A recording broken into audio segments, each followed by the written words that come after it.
Hello, everyone. Welcome to Navigating India. And today we have with us Professor Rahul Ramagundam to talk about his book, The Life and Times of George Fernandes. Thank you, Professor, for coming to the show. I'm delighted to be here, Rishman. I think my first question, which is the most obvious question, why George Fernandes? Well, I think, there can be any number of reasons because of which you choose a subject. For me, George was, I have a feeling that I saw his photograph when he was part of national emergency resistance group. And he was captured by the police and then brought into the law court, where one of his photographs, which in fact was clicked by some foreign correspondent, and this photograph became very famous. And I saw that photograph as some kind of emblematic of the struggle against the national emergency. And this photograph I saw when I was a kid. I was in school, and it was published in the decisive decade issue of India Today, which was celebrating its 10 years of publication in 1985 December. And that photograph, when I saw, I think something of that photograph remained with me. And I was not really politically conscious at that time. You were a school kid, but it remained with me, and that was one reason. Second, perhaps I didn't know much about him. Certainly, I didn't know his Bombay part. I didn't know his Mangalore part. He was a little. Whenever you find him in 80s, even in 80s, for that matter, in 70s, of course, he's there a lot of place. Almost talking about fighting against injustice all over the country.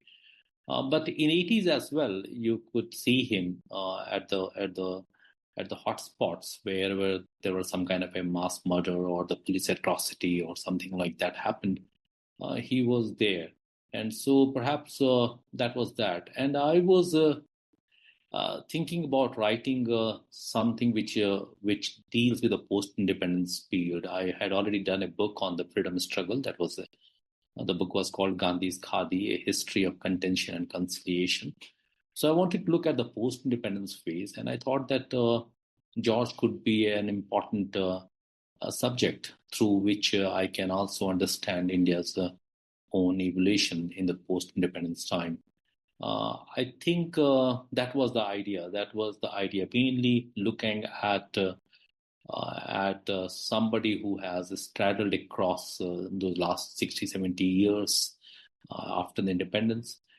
And the most important, among the other factors, one other factor was also about choosing a subject who was not exactly centered to the political evolution in some sense, because Gandhi and Nehru family were at the center of Indian politics from 1950s onward.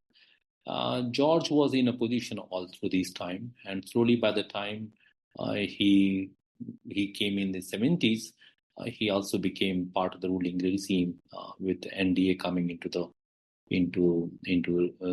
rule India. I think that was.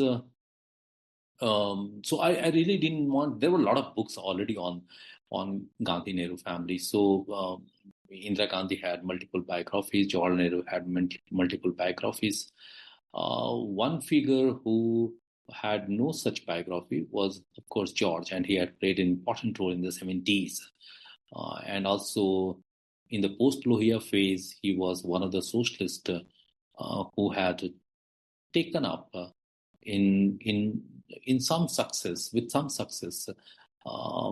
the issue of socialism in India, despite the fact that Indira Gandhi, of course, brought the socialism word into the constitution. And but from the opposition point of view, we had a strong opposition who talked about socialism in the 70s and 60s, and even in 50s for that matter. So George was somebody who was born in 1930, and he became past his adolescence in 1950, and from 1950 onward he was active in the politics. So here is a man who is who has who has played some in the beginning, of course, in the local politics of Bombay, and slowly growing up to become a national politician. Standing from Bombay as well as Muzaffarpur in the later phase, and then doing an exceptional work as a politician who stood against national emergency. So here is a man who, for many reasons, would be considered as a national politician, not exactly a parochial one or a state-level provincial one. But here is a man who was born in Mangalore, brought up in Mangalore, went to seminary to study, priesthood, and then came to Bombay to become a labor leader. And from Bombay, he came to Bihar to become a Hindi belt politician.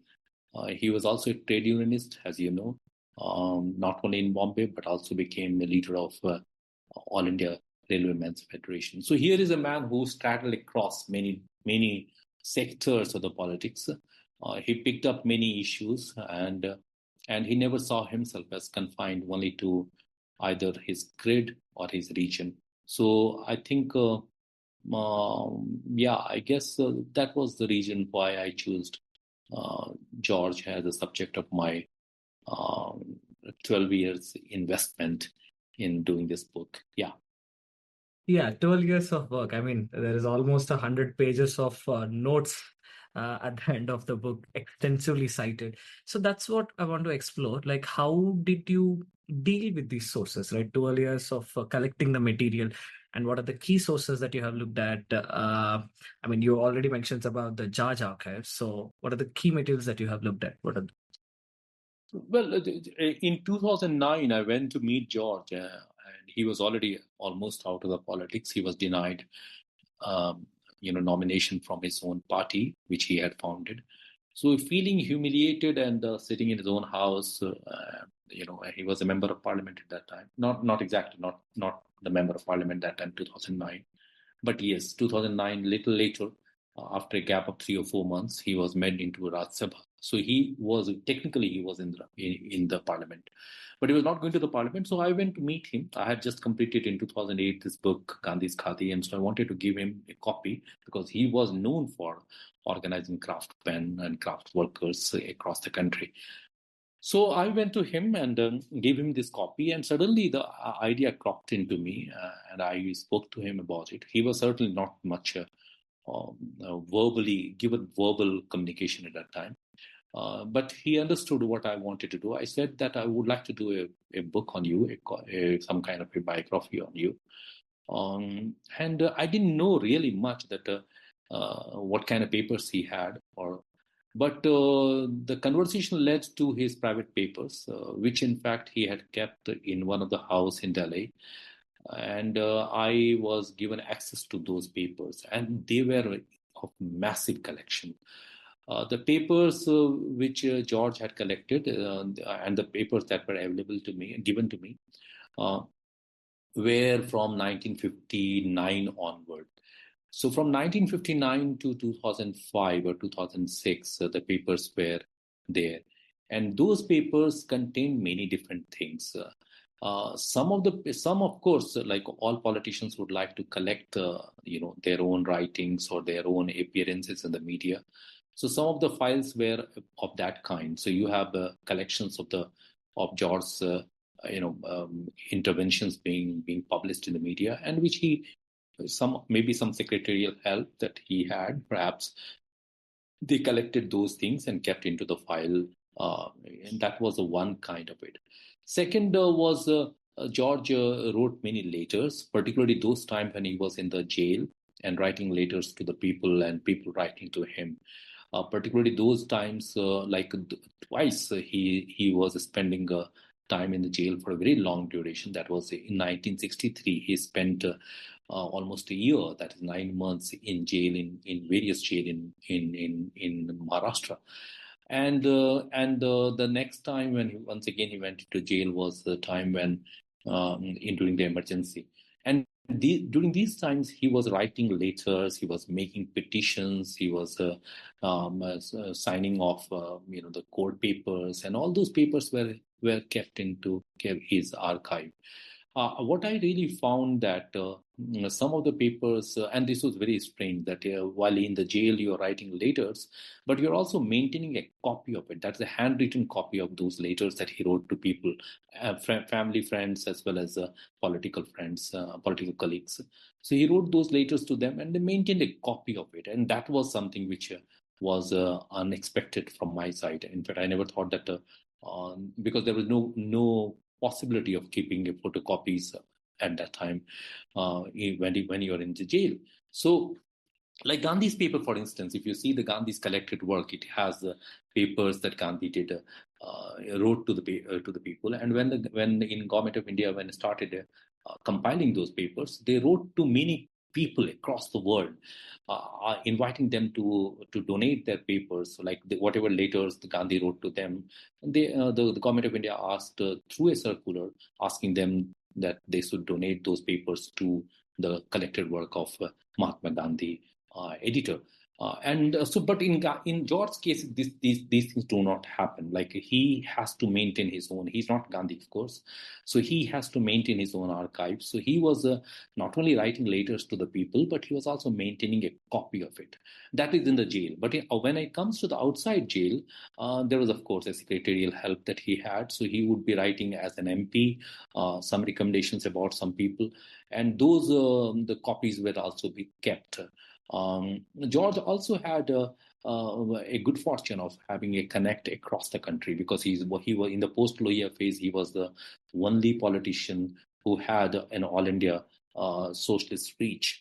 And so many people across the country, they would be writing to him, and George maintained those letters in his archive. Many people would also write to him to ask for some kind of a redressal about their grievances, and those grievances would be about some kind of issues, like if a village do not have a tap, or do not have a water facility, or a road is not functional, or this kind of a thing, they would be writing to him, and he would be forwarding it to the different ministries. And so those letters also had been kept in his file. He also kept many documents that were published and relevant to his politics. Fourthly, he had been an active publication person as well. He would used to publish. He published almost 3 or 4 journals. The first journal that he came, and that was in keeping with the socialist politicians' habits. Even Lohia had his own journals, which he published. Mankind was one of the most famous journals that Lohia published in 60s. So in George's case, he published The Other Side, and The Other Side was an English journal which he published in 1980s. But in 1970s, he published a journal called Pratipaksh, which was in Hindi. And this Pratipaksh journal carried all the politics that he did. And also, because in those days, such journals were not very commonly available. You did not even have a magazine like India Today, for that matter, in those days. So George Pratipaksh was an important chronicle of the time in the 70s, of course. Lohia's journals like Mankind and other journals also chronicled George's own evolution as a politician and trade union leader. So he used to write in Lohia's journal talking about what is happening in Bombay trade union field and other things. So those were the primary material. But then I looked at these things you get. I got it from George's own archive. But then these archives by themselves are not complete. You need to go to other forms of other places and other documentary sources as well. In that search, I looked at almost 80 years of newspaper, particularly Times of India, Bombay Chronicle. There were journals like even Indian Express or Hindu, for that matter. These are the major national journals, newspapers. But you also had local newspapers like Free Press in Bombay, Bombay Chronicle in Bombay, also Tribune and these newspapers. So these newspapers gave some kind of an idea about what was happening. Because my focus in doing George's biography was not just to write a biography of an individual, but also contextualize that person's evolution within the context of India's own political evolution. And so, therefore, I was more keen to know what was happening around George, for that matter, what was happening in the trade union field, what was happening in the railway union field, what was happening in the Socialist Party and Socialist political sphere, what was happening in the opposition politics, for that matter, because you had from 1950, you had first in Jawaharlal Nehru and then Indira Gandhi ruling the country for very long durations. Only in 1977 that lineage got broke. So Indira Gandhi and Jawaharlal Nehru, some of these people also, yes, so you had to know what was the opposition politics and how was it being played out. Who were the central figures of opposition politics? So you will see in the book again, and while I'm talking about the archive and sources, you will see in the book that there are a lot of colleagues of George, like Charan Singh, Raj Narayan, Madhu Lemie. All these people are being talked about in great detail. So what I also went through was their own private paper collection, which is there in Teen Murti Bhavan, which is now called Prime Minister's Memorial Library and Museum. Earlier it was called NMMLL. So this where we have a private paper collections of the different politicians. So Madhulimi's paper was there, Pitti's paper were there, Jayaprakash Narayan's paper were there, Lohia's paper were there, Rama Mitra's papers were there. So all these papers I looked at. So the papers that I looked at was not only confined to George's private paper collection, but also private paper collections of all these politicians who were colleagues of George and who played a very important role in being around him and making him what he became. So the very different kind of sources, like you have a newspaper source, one, second journals like Link and other newspapers, other periodicals. You had private paper collections. You had, and then I conducted interviews, and those interviews, almost 250 people I interacted with, and most of them I interviewed quite many times. Like some of them, of course, very important figure like George himself is not part of my interview schedule because he was not really in the position to talk. So sources had the two kinds. One is, of course, the documentary, which came from private paper collections, came from the newspapers, came from periodicals and newspapers that were published, and the letters and the essays that George himself wrote, the journals that he himself edited. So this was one kind of, but the second was the oral testimonies that I collected from about 250 people who are again listed in the book. All those people to whom I interview and when I interview and where I interview. These are the ways by which historians collect their material. Yes. I mean, I want to focus here on two things, right? So we always see this complaint about the Nehru Memorial Museum and Library archives not clearly sorted or not easily accessible. So what is your experience with it? What troubles, if you have faced any troubles in accessing the archives? If that is the first part of the question. And the second part of the question, especially when you're writing about politicians and you collect the oral interviews, they are surely not completely trustworthy, right? Because in your book you write, and I quote, memories are not just recollected but also reimagined, colored as they are by later day happenings and shifting human interpersonal equations. Stop quote. And you also talked about how certain individuals said that they had memory loss and they don't remember the events that has happened. So what extent can we trust this oral interviews as a key source? So these two. Yeah, thank you, Rizwan. You read the book and you brought these 2-3 things which are very crucial to the as per the sources were concerned. Yeah, one, of course, you see the archives in the country, not just at NMML, but across the country, are not maintained properly, and it's very difficult to access those. In Bombay, for instance, I went to this Asiatic library, and there the old Blade newspapers were there, and I asked them to give me an access to see those things. They said that I needed to have some kind of a membership. I said, okay, well, what is the rate? So they said that you need to have 100 rupees per day, or you can have an annual membership. So I said, okay, what is the annual membership? They said 1,500 rupees. I said, I will take it. They said, no, you need to bring two people's recommendations who are already member of the archive or a member of the library. Now, I didn't know anybody in Mumbai who probably were also the members of the library. So it was very difficult for me to convince these people that I have come all the way from Delhi. I'm not a resident of Bombay. So let me at least have an access to it. So they said that, okay, for people like you, it will be like 100 rupees per day. So if I'm spending I'm spending a month in looking at the archive in Mumbai, or particularly the Asiatic library. I'm spending almost 3,000 rupees just for entering into the library, whether I get the material or whether I get the photocopy done or not, or whether I get to see those material in a proper format or not. That's immaterial. So I'm going to spend a month being in Mumbai, which adds to my expenditure, and I just have an access to one library because I am paying 100 rupees per day, so I have to be there whole day.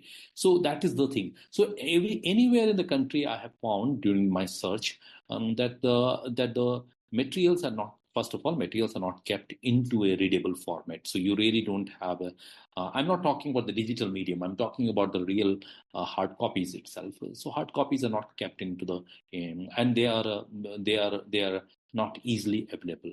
Second, as far as NMML was concerned, the paper that I was looking for was Madhu Lime's paper. He was an important colleague of George and some 10 years senior to him, and they both were having almost a jugalbandi kind of a political workmanship. So here I wanted to look at his paper. Now he died in 1995. Papers must have been given to these people soon after that, maybe 96 or maybe even before that. Maybe before he died, he must have donated the papers to him, papers to Nehru Memorial. Those papers remain unsorted, and when I asked for it, that is in 2000, after 2009, when I started looking for these papers, then I asked them that let me have a look of it. So they first allowed me to look at it, and then once again they retracted from the permission, and then they stopped my access to it. Now I was really baffled because those were important papers for me.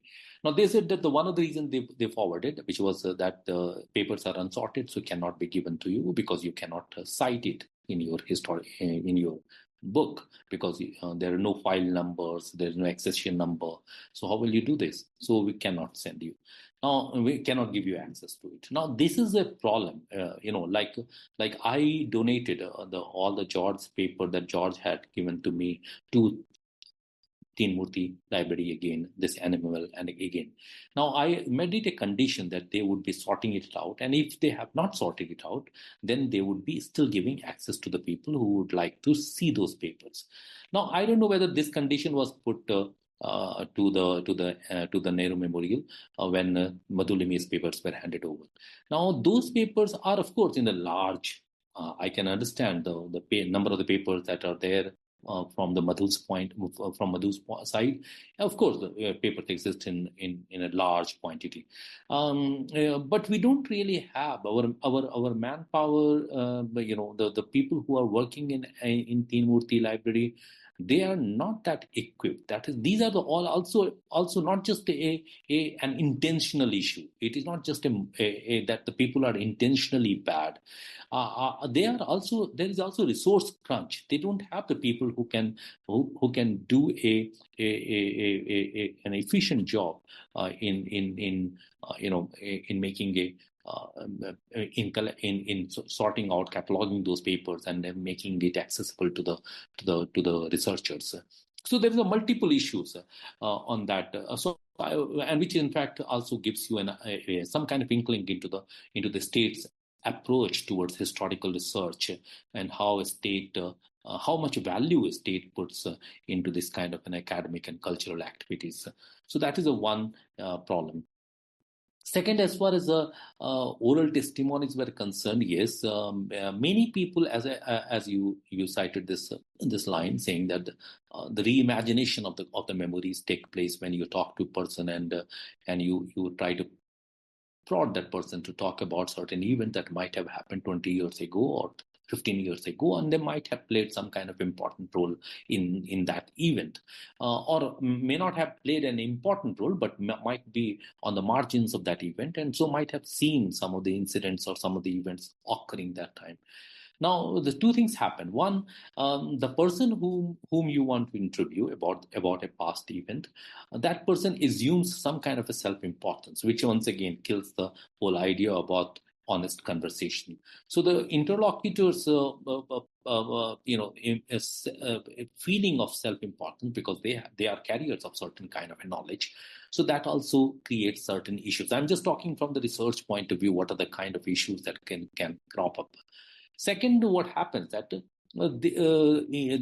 time lag that has happened, the 20 years time that has gone into it, and after 20 years, the memory is being recollected. The relationship between the subject and the players who are recollecting it now, that has also undergone many changes because the human relations are almost fragile. You have sometimes you have a very warm relationship. Sometimes you might just carry certain grudges against the person you're talking about, and which brings a lot of problem in historicity of those recollections. How much of historical worth they are, because they may not be recollections which are true, not just in the way of dates and times, but also in the way it is being recollected. So the best thing is that what you collect from the oral testimonies, you need to verify it with some documentary evidences, which in fact does a lot of it brings a lot of other kind of legwork that you need to do a lot of documentary searches. Once again, newspapers again has to be looked into. So just oral testimonies by itself could be a journalistic reporting, but cannot be of any historical worth if you cannot verify it with some documentary evidences or documentary documents. Many people, in fact, tend to say that the oral testimonies can be used if two persons are at least corroborating the story. Now, I think that again is a problematic thing. I would like to corroborate with certain kind of a document rather than asking another person whether this person is speaking truth or not, or getting two people to corroborate the same story. Instead of that, because that once again creates a lot of other issues. But so oral testimonies can be colored and would be always reimagined according to the context in which the interlocutor is presently sitting, not exactly of the contemporary time, but now when the historian is talking to that person. So to authenticate what is being told, you need to corroborate it with the document. That is the way history should be written. Not that if the two person is claiming about something about the event, that could be taken as a gospel's truth. No, it is not like that. In historical writing, we undertake a lot of we try to authenticate the material being told with the material that is apportioned by documentary evidences. or documentary facts. So that is the now in case of the of this person about whom you said that she said that she has undergone memory lapse and all. She played a very important role during the emergency. Had certain issues with George after that, and so she was refusing to talk about it. In fact, refusing to come on board and talk to me about it. And in fact, I had taken a whole journey solely for her to Ahmedabad from Delhi, and wanted to talk to her about the whole thing, because he played a very important role during the underground resistance to emergency. She was privy to many things which she could have helped some historical narrative to be built, but she refused to talk, and the sole reason that she gave was that she has lost her memory, which was a little funny. In fact, I always thought that that I would go again to talk to her and say that, okay, no recording interview. I would like to just hear you out. But she was very young at the time. She was 25-year-old when the national emergency was imposed, and she became part of the emergency resistance movement led by George. And now she was 60 perhaps when I met her, and she refused. So I can understand people have their own family, their responsibilities, their commitments have changed, so they would not like to talk about it. So many historical sources are lost also because of our own limitations as a human life. We don't want to talk much more about our past because we have taken up some other directions in our life. So there are these kind of limitations that one historian often faces. And that is why most of the history is, and in fact, my own biography of George is mostly drawn from documentary evidences. And that's why perhaps it took so many years to complete.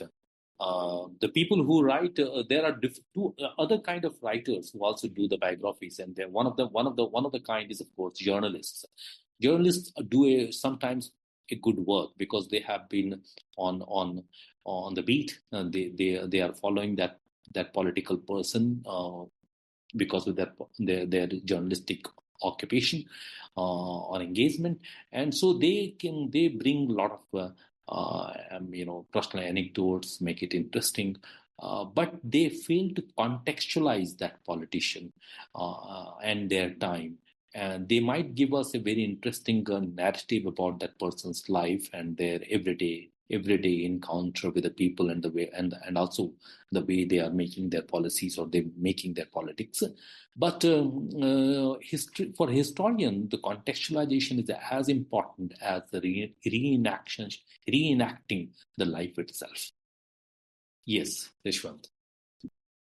I think here I want to take a moment, right? One individual who helped you in your interview journeys is, right, like you write in your acknowledgement, rug lane worker Arun Kumar Panibaba.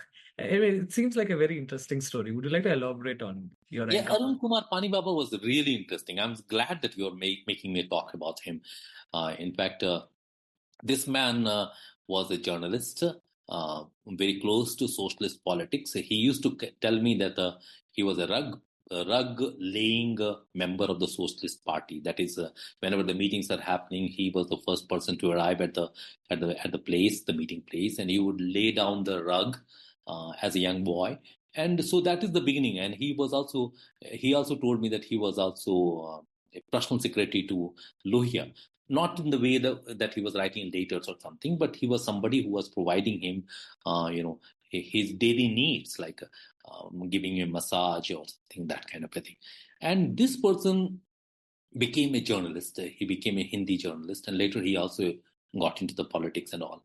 I had a very chance encounter with him, and that was a chance meeting, which really, I think, it provided a lot of depth into my own understanding of post-independence politics. And ultimately, he remained my friend for almost 6-7 years, and he died. And I was very, very sad because I wanted him to see the book. He did go through 1 or 2 chapters, and he was sometimes unhappy, sometimes very happy. So I wanted him to read the whole book. Arun was somebody who was who was uh, uh, to, to say that he was a politician would be a little far-fetched. He was somebody who was closely watching from the margins, and he was somebody who was more than the top leadership. He was a cadre and part of the cadre. Uh, he went into journalism. He did not do any great earth-shaking reportage on those kind of those kind of things. He was in PTI, UNI for a very long time, but he observed very acutely, and he also had, because he came from Carter, there were a lot of insinuations about which he knew that he could make stories after stories about the politicians. He could give their personal life, lay bare their personal lives to me, and that would be very interesting. Many things that he spoke about, like Atal Bihari Vajpayee or Ashoka Mehta or Charan Singh, for that matter, I have not really put into the book, but he was very private to these people's life, and he knew a lot. And he was also open. A lot of people who know, they are very unreflective. Now, Arun was not unreflective. He knew, not only he knew his facts, and not only he knew his facts from the grassroots, that's from the bottom up, but he could reflect upon it and connect the dots to give you certain kind of a macroscopic picture, not microscopic, macroscopic picture. So you would get a picture about Nehru from a very different kind of an angles, and he would make very inspired connections, and that would be really I have never met anyone that ingenious in making connections of dots in building certain kind of a theories. He had a very strong opinion about Jayaprakash Narayan. He was a Gandhian, but he could also critique Gandhi. He was to say in the caste terms, he came from Banya caste, but he could also still could be very critical about RSS and other people. But I had a feeling when I was meeting him that sometimes he would exaggerate. Sometimes he would go beyond certain limits to speak about some things. But that was at that time what I felt, that he was exaggerating. Little later, when I started becoming much more informed, I felt that he was true, and he was right, in the sense that it was my own limited knowledge that made me feel that he was exaggerating. But in later phase, when I started reading more and I started getting to know more about the 60s and 70s, then I started thinking that no, he was right, and the kind of things that he spoke, I could find their evidences in the documents, and I could connect, and I could write very confidently about those things. And because once you have already been spoken about certain things, and now you're reading documents and you're finding those facts being related, and you catch up quite intensely.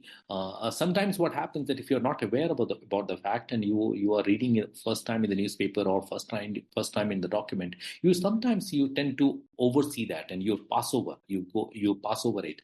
But if somebody has told you something, and then once again you are going and referring it to the document, and you are not really searching that fact, but because you remember, your memories are working on it, and so you read something about it in the newspaper or in the journals or in the letters, and then suddenly you connect it, and that's what he started. That was the result of of my conversation with him. So first few years, I was sometimes very exasperated by all the kind of things that he was talking, and coming from some kind of a kind of a background of the discipline of history that I had was very source oriented. I'm a very old fashioned historian who believes in the sources and adapt to documentary sources. So I did not find those things, and he was speaking about those things. So I had to I was getting exasperated. But little later, when I started knowing it, then I realized that what a gem he was, and what a stupendous source that this country, in fact, lost. He could have been very important sources for a lot of people. In fact, Ram Guha, in his cricket history, cites him and says that what he said about Lohia and cricket and all other things. So he was a very important source for me. Not exactly that I'm using all his sentences, but he gave me a perspective to look at the sources. I think he essentially becomes a very interesting figure because when you're talking about him, I was reminded of this subaltern studies essay, Gandhi as Mahatma, where it is also important to understand how people understood their leader's message, right? And I think he symbolizes uh, uh, this subaltern figure. What are your reflections on this? Great. Yes, Rishwant, very right. In fact, Shahid Amin's article, when I'm thinking of it, when you were citing that, I think I thought Arun in a very similar way. I'm so glad that you're relating him in this way.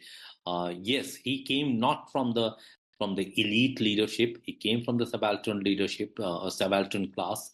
Not exactly in the way that he approached politics, but the way he saw politics. He saw it from the below, and he could poke fun at any leader, and he could dig graves of any ideology, and he was and he took me around as well to a lot of other people to meet them. And in fact, I along with him went to Hyderabad, went to Bangalore, went to in Delhi, many people's places. We went to also Udaipur to meet some of the socialists, and that was a great journey that I did with him. So you are right, very right, that he's not exactly an elite leader, but he was somebody who was observing politics from the subaltern level, and also understanding it, and then reflecting upon it to communicate what he thought was Indian politics to people like me who was writing about it. So yes, very right, very right. I'm so glad, Rizwanti, you saw him in this way, and somehow I feel good that I could convey his personality into the pages, and I'm so glad you read so closely. No, your book certainly does because that's I think that works makes your work very interesting. It is not just relying on the elites, right, who are in the circles talking about George, or it's not just relating upon the material. You try to connect what's going on the field, and I think that brings me to another question.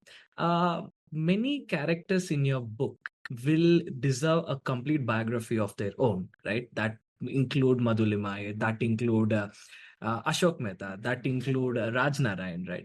But now the question is about the biography trend in India itself, right?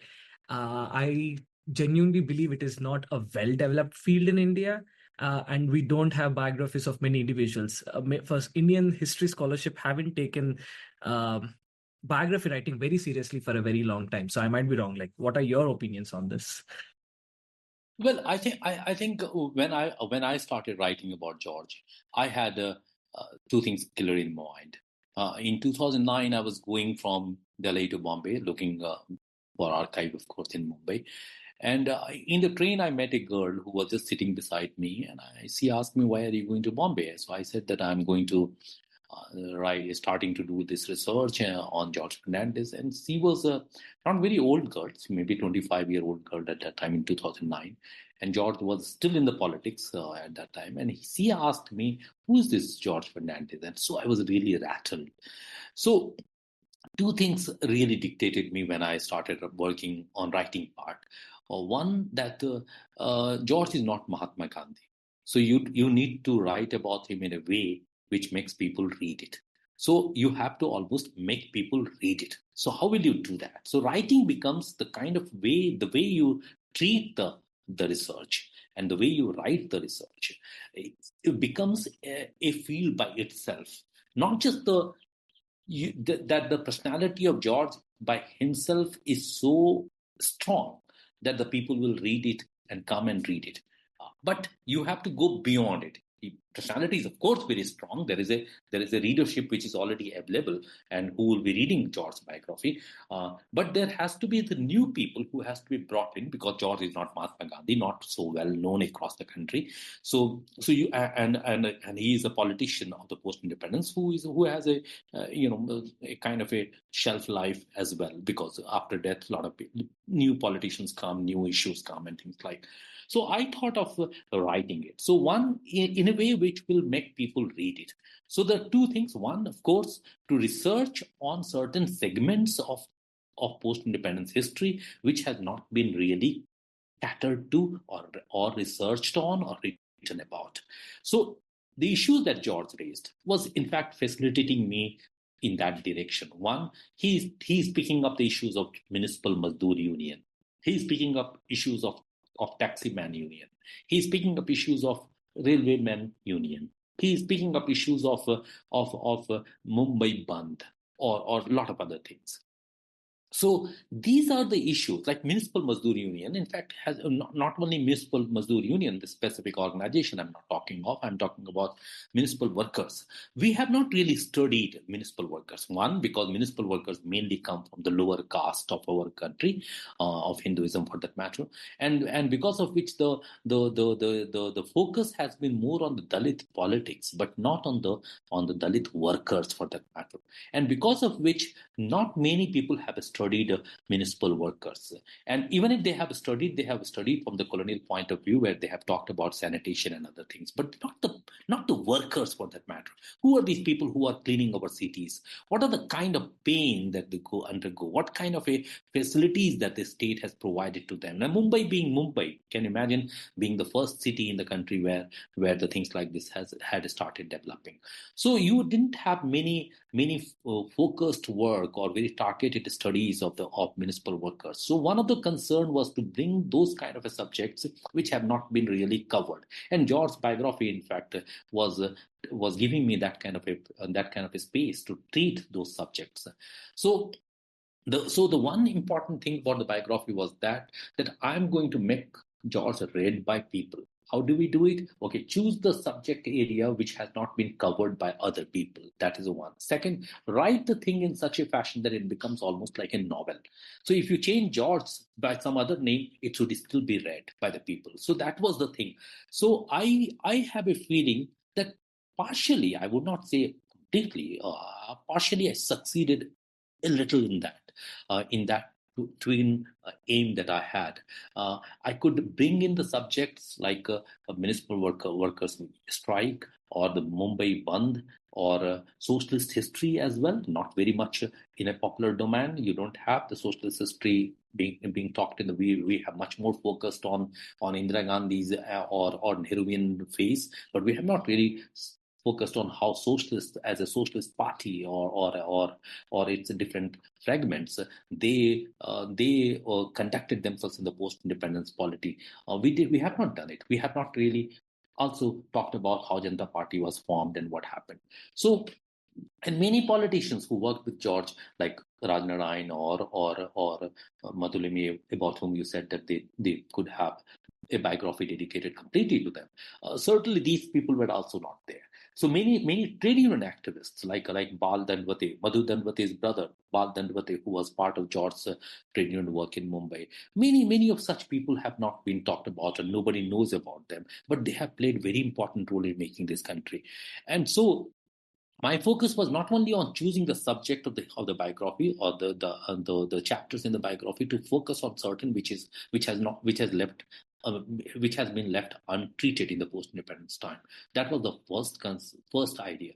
The second was to bring in those people who have played a very important role but have been ignored by the mainstream historians, who have focused mostly on the Congress politicians. So that was the second one. The third one was to write in a way which becomes a heroic. We are giving a hero to the country. I'm not saying that the George did not exist as a hero. I'm only trying to say that making a book which talks about him in a way which which presents him as a real hero, in the sense that he grew up from the grassroots. He grew up from the street to become somebody who came to the center stage and remained a fighter against injustice all through his life, not just in the beginning or not only in the middle of his career, but all through his life. Even when he was in NDA, to some extent, we do have some blemishes, but certainly he kept on fighting against injustice across the country. So the idea was, as I said to you, was to make George read by the people. How do we do it? Okay, choose those kind of incidents which has not been treated, which has not been talked about, which has not been researched upon. And secondly, choose those individuals, those players who were with him, and bring some kind of a holistic story from his biography, which will be liked by the people, whether they know George or not know George. People who know George, they will be certainly reading it. People who do not know George will still read it because of the way it might have been treated in the book. That was the thing. But I agree with your idea that yes, there are many of those people who are there in the book. They need a biography of their own. We don't really have a good biographies. Most of the people, like even Krishna Menon, about whom we have one or two, and recently Jairam Ramesh did a book on Krishna Menon. So we do have some biographies on rest of the other people as well.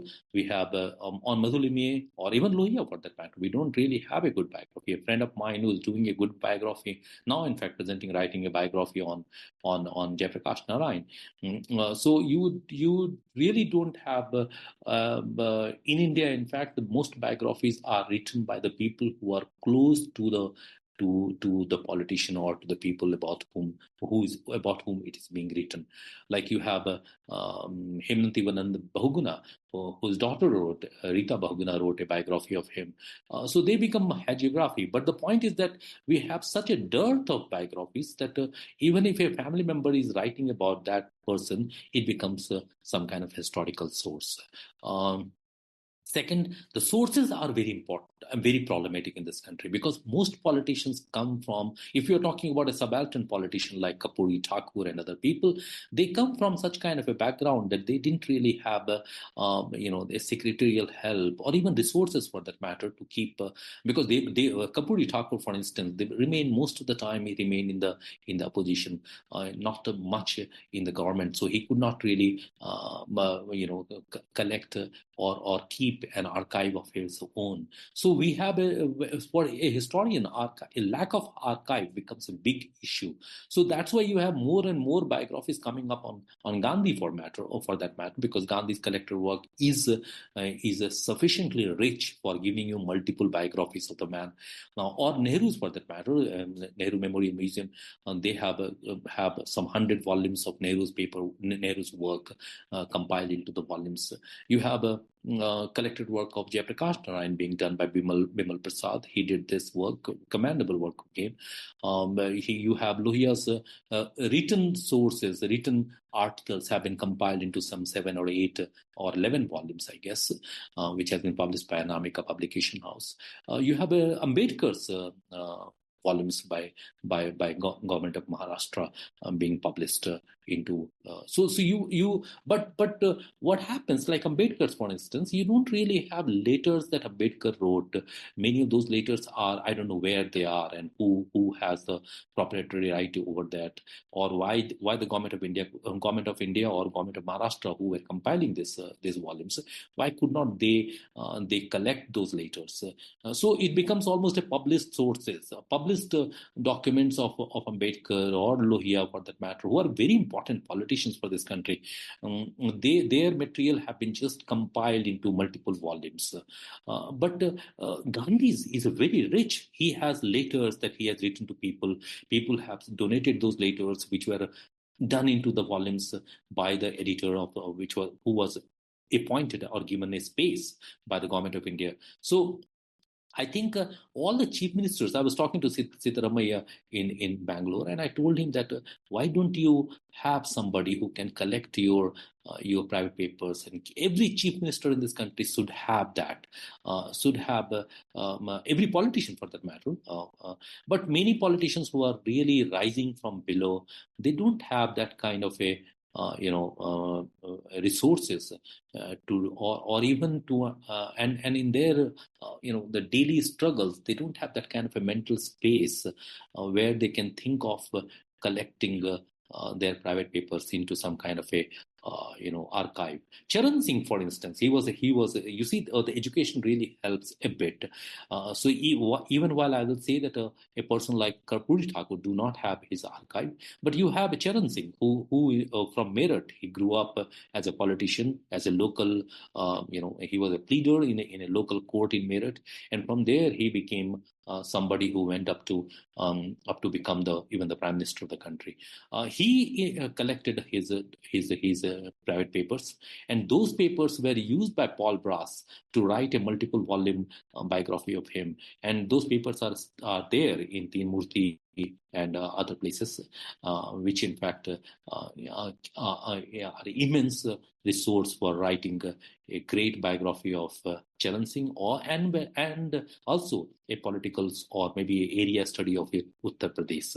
So the sources, we need to tell more and more politicians so that they can collect they can keep a person dedicated to collecting these material. George, even in 1950s, can you imagine 1950s when he's just a young boy, he is collecting those papers. Where did he learn from? He learned from it from Gandhi. He learned it from Lohia, for that matter. Um, but uh, but he couldn't really of course his archive kept on growing and becoming more richer as the years passed, but other politicians are really lacking into it, and I'm talking about all kind of politicians. In fact, I'm not seeing George's biography as a biography of the man. I'm seeing a reflection upon the politics of this country. I did not design it as if I'm going to just I'm talking about times of George. So I think whatever George did, let's not get into the black and white kind of a thing. Let's see it as a growth of this country's politics. Let's see how because these are the politicians that we have. So the kind of politics that played is a reflection upon us, that what kind of a politicians we had. And so let's, instead of seeing them that whether they joined this group or that group, and so they did this dirty thing or that dirty thing, let's see it as a part of the politics. Let's see it as something. So even those Bahubali politicians of Bihar or UP or even Madhya Pradesh for that matter, or our mine leaders, mining barons of Karnataka, even these people, they need to have their private paper collections so that one day some historian would go into their archive, look at them, and then write a very wholesome history of this country. That is the need of the time. I think especially regarding private archives, like when you're talking, so many things has come to my mind. We remember how Ramchandra Guha in the second volume of Gandhi's biography talks about how the Pyarelal kept all the private papers of Gandhi during his last years to write a biography of Gandhi himself and never given to the public. And we also read of some stories about many people's private letters are not given by the family, right? I mean, what how to convince the people to give their letters to the and put them in the public domain about these particular figures?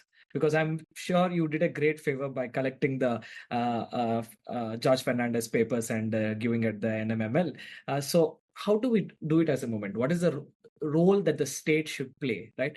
Again, when I'm talking about the state, it can be problematic on one side because especially when it comes to Ambedkar's collected works, we have seen how the Maharashtra government said only people from Maharashtra can be part of it, and Bhagwan Das accusing that he didn't get a place in it despite collecting and publishing Ambedkar's writings long before Maharashtra government took it up. So how do you see all these issues? I agree with you that it's like even today, many of the Nehru's papers cannot be accessed by a common researcher. He has to be somebody coming from the foreign university, has to take a permission from Sonia Gandhi family, and then once again he might or she might get an access to it. Catherine Frank's book is not a great book because it is written by a great person or on a great person, but it is great book only because she had access to a sources which are not available to other people, and that is the problem with it. You have Similarly, we have a lot of other people who would not like their private paper collections to go out. And that's why you have many people writing their autobiographies and wanting it to be published only after they are dead. Like we have Abul Kalam Azad's book, India Wins Freedom. He made it sure that it was not published during his time, but after his death, some 20 pages of that book. So that is the one thing. But you see, the point is that we do have institutions who can collect it. Like you have a parliament library. Now, in parliament, you have so many politicians coming in. I remember reading in George's own file, the parliamentary secretary, I think Subhash, Subhash, he's a very famous man. I'm forgetting his second name. Subhash Kashyap. He was a part of the parliamentary, archive building, and also the Secretary General of Parliament once upon a time. And today, I think he is also still working in the CPR, that is the Center for Policy Research in Delhi. Now, he was writing repeatedly to George, saying that, why don't you give us all your private paper collections? Now, George did not give those papers. Now, there are two things with this. If you ask me, if I want to access something in the Parliament Library, I have to do so much of legwork. I have to get a parliamentary member to recommend my name. I have to go for a police verification. I have to apply for a membership to the and I'm not really. It's not easy to access even the parliamentary building. Forget about putting an application there. So the point is that even if you store all the papers that is available, and that can be donated to you by the politicians who are members of the parliament, even if you keep it, there are two problems. One, you won't catalog it because there's no real reliable equipped team with you who can do this. That is one problem. Second, will you make it freely available to all the other people in the people, even if they are not member of parliament or not member of an elite educational institutions? I'm not talking about JNU. I'm not talking about most of our universities are dying because there are no original sources to research upon. There's no original ideas to cater. So I'm talking about the state universities. Why somebody coming from the JNU would have some kind of a easy access, just the way I told you, a researcher coming like Catherine Frank coming from abroad has an easy access to Sonia Gandhi's archive that is kept in a public library like Tinmurti, but not allowed, not accessible to other people, but allowed. But Catherine is allowed to go and see that. So the point is that one is a problem about the this whole colonial mentality that control the access. Now, control the access is a big problem as far as the research is concerned in this country. You go to Tinmurti, even if you go to Tinmurti, you do the microscopic micro film research. You can't take the printout. It will cost you a lot of money to take the printout. So what do? You go and in that dim light, you have a computer or you have a paper and pen. You write those what you read it. Now, why can't we have it more accessible? Why can't it be easily available to the people? So that is a big issue. Big issue in the sense that these things are nobody's talking about. Nobody is because these are very difficult issues. It is resource consuming issues. So only institutions who are big institutions who are having some kind of resources and some name, they would be only having access to even if the politicians are able to donate their private papers to the libraries or to the archive. So the access is an important. Second, I from George's own experience, I repeatedly thought about that. Here is a parliament person who is writing repeatedly to George, asking him that please donate your private papers to the library, but he doesn't do it. Now, why he doesn't do it? That is the important thing to know. Now, it's just like Pyarelal having this sense that he would be only one person who will be writing about Gandhi's biography in such a detailed fashion. Now, this is some kind of a historian's greed, let me tell you, and this is quite okay. I would not say that this is bad, but it becomes bad for the larger community of researchers, because when you are controlling access to those papers for almost 50 years, because Gandhi died in 1948 and Pyarelal died in 90s, I guess, sometime late 90s or early 90s. That's what, and those papers were kept with him first, and then his sister took over, and she kept with her. And only when she was dying, that Hardev Sharma, who in fact convinced her that the papers will not be open to anybody as long as she doesn't give consent to it. So it could be that, not only it could be. I'm just thinking that there were some people who would who wrote to me while I was still working on it, because the book itself took 12 years to complete, so it was a really long time that I was keeping those papers with me. But nobody told me to keep those papers into the public library or public spaces. It was with me. Many people who might have wanted to work on socialist movement, they might have been denied these access to these papers. I can understand that. I can understand this. This might have happened. So the point is that, do we have a facilitating agency as far as the institutions are concerned? Can I give my papers the moment George would have given those papers?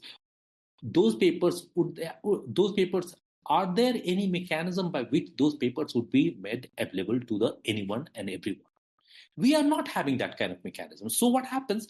There is some kind of a competition to keep those papers with oneself, because you don't know where the papers will be, and there's a very extreme distrust about the institutions as well. Like I told you about Madhulimi's papers. If the Madhulimi's papers for 25 years they remain unsorted, then what is the point in giving it to you? So what has happened now many private institutions are coming up who are trying to ask for the papers. Like Ashoka University, they are asking for the papers. There was in fact, Mahesh Rangarajan, who's a professor out there. He told me, donate it to him. He was looking after the archive in Ashoka. But somehow there was some kind of a fidelity towards a government institution from where I learned so much. I wanted to give it to Nehru Memorial, because I grew up as a historian in its premises. So I did not want it to go to the private institution, but many people are giving it to it. Now, in fact, there is a friend of mine, Sir Rahul Sagar, who is building an archive, and he is going from one princely kingdom to another princely kingdom and asking them to donate their private papers or their whatever collections they have. And they are like he went to Rampur. I'm told he went to Rampur, and which is in UP, a principality in the UP. Or he wrote recently a book on the Pune's Maharaja, which once again was based on the archive that he collected from the principality, from the people who are heirs to that prince. So there are efforts being made, but what is happening here once again? Rahul Sagar is collecting documents from across the country, and then he is purchasing it because he's based in the US, because he is connected with a big university there. They have resources, so they can buy out these things, and then these princes and their descendants, they also have much more faith in those institutions who are located outside the country. So they think that they will be doing much more justice to it. And those papers, when they go abroad, first of all, we cannot access it because it requires us to go there. Second, even if this is digitalized, and even if it is made accessible to everyone, it will cost you. It will cost, like if Times of India, where I went to look at the Times of India archive in Delhi office, and I wanted to take a photocopy, and they said that, oh no, this will cost you 5,000 rupees. Can you imagine? Just one clip of news, and they want 5,000 rupees from me.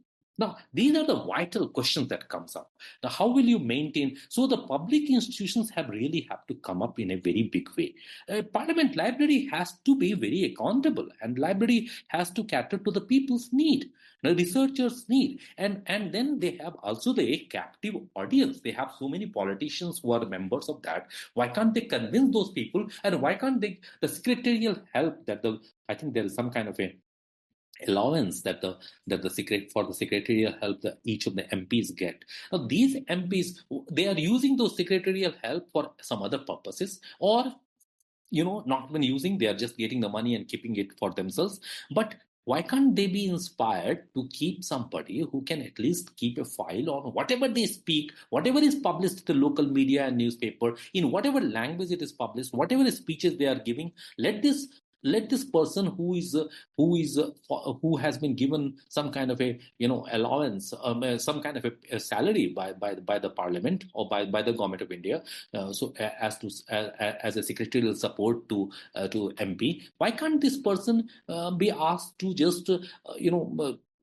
just write whatever he is seeing, whatever he's or whatever the MP is speaking, or wherever the MP is going? Let the whole idea, at least whatever travel, whatever the fields that he visits, the way he visits, the when he visits, what kind of people somebody comes. If these things can also be documented, I think and this can be easily documented. This doesn't require a historian's brain to do this. You just have to do a documentation of his movements or his meeting with people, the kind of conversations possibly he has.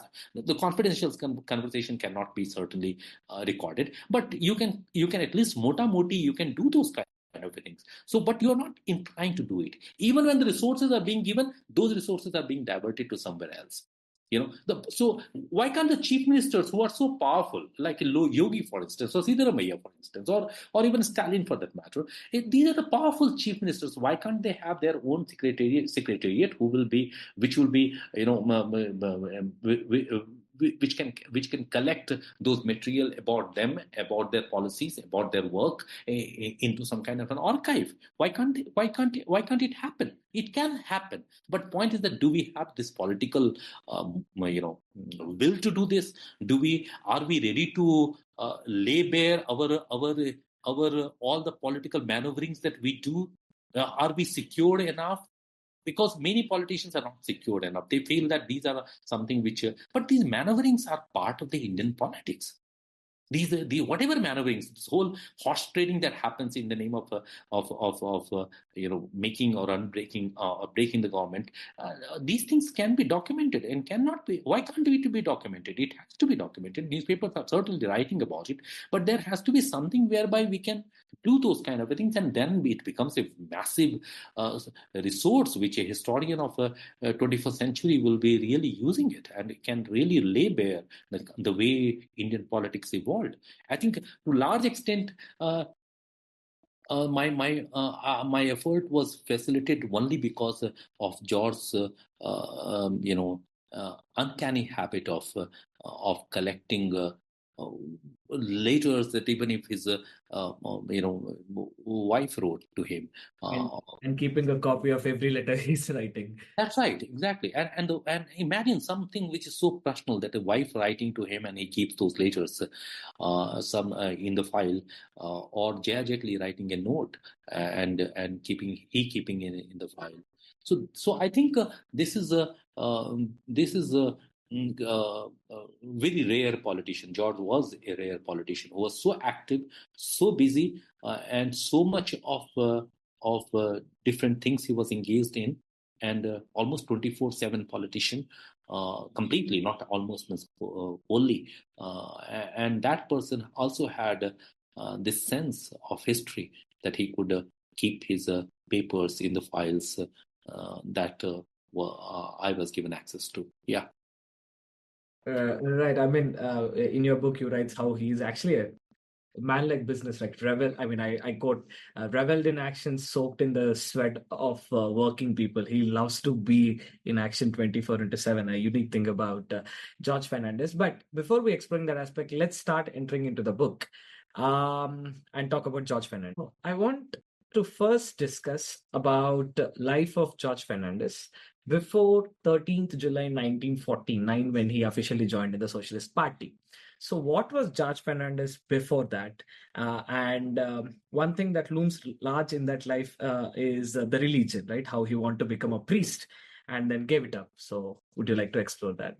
And I would also like to explore his ideas of religion here, because he opposed Indira Gandhi he accuses her of writing letters to public sector units and private sector units not to employ Muslims during the Indo-Pakistan War, as well. And then in 2002, on the floor of the parliament, he defends Narendra Modi for the Gujarat riots. So, and during emergency, he thinks about God as helping him hold firm in his struggle. So, what's religion to George Fernandes, and how his politics intertwined with it?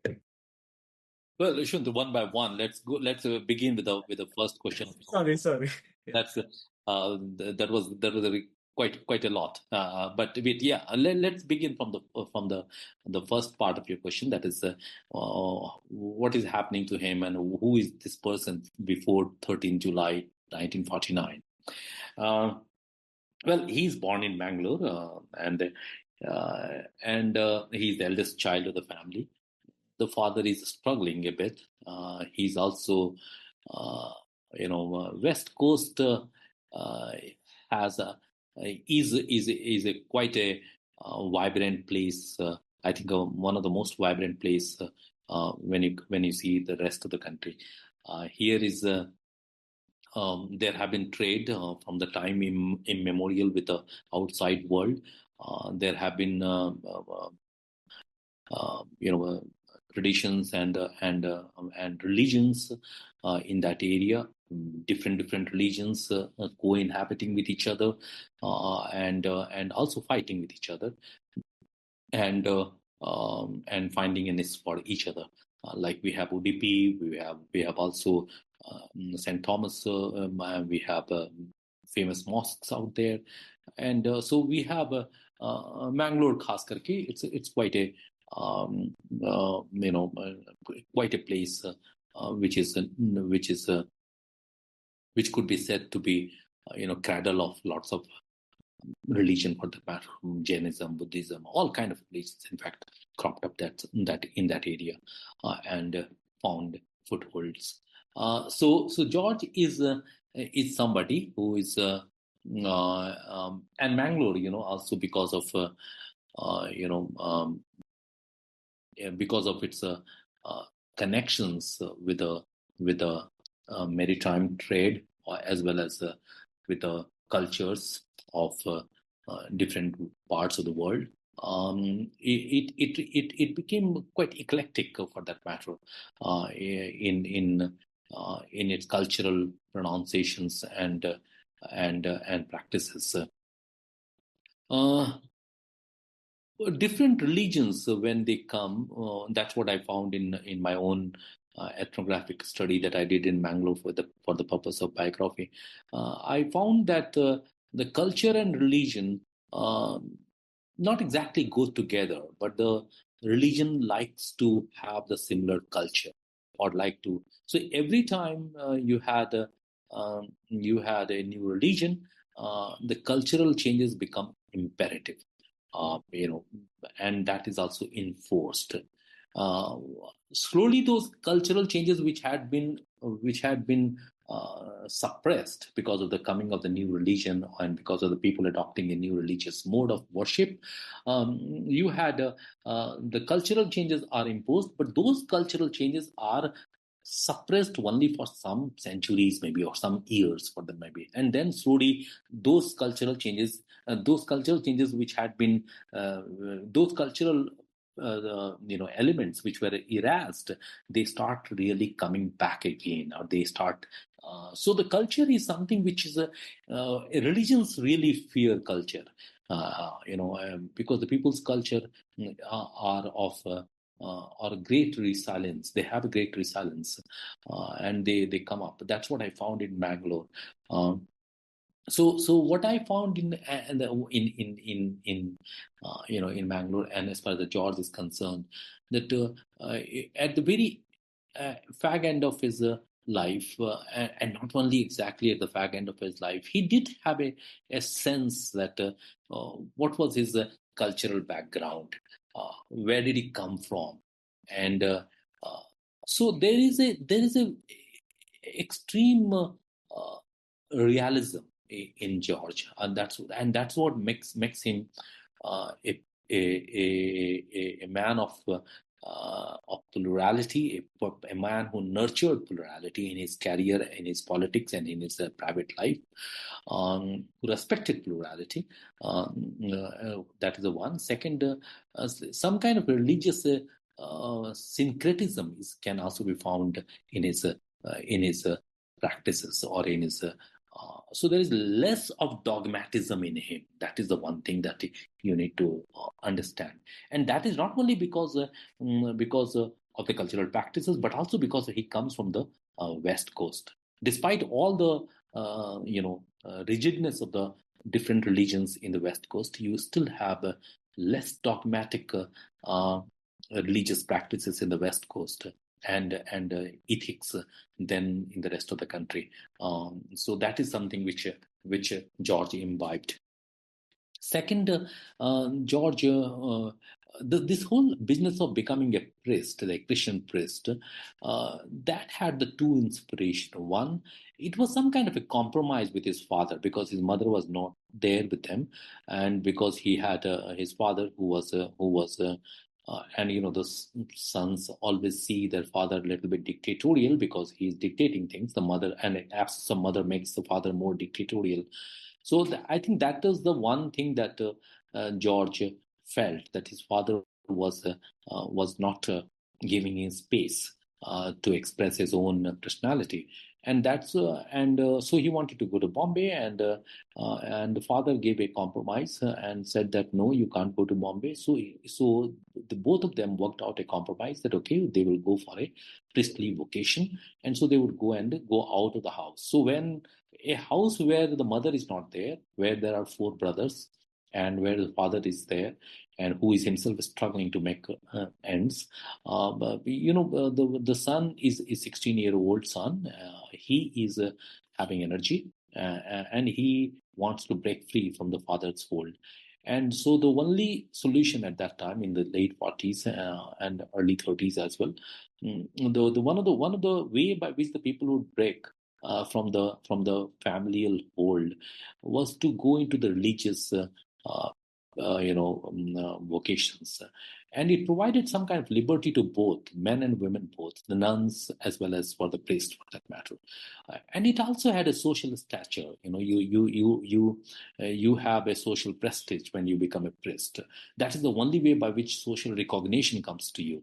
So both, one, breaking away from your family at the age of 16 or 15, when you are young and you are having full of imaginative ideas about things, and you have a father who is trying to control you. So that was the one thing. Second, adopting religion was not a godly vocation. It was also a social vocation. You got a prestige, a social prestige, when you choose to become a priest.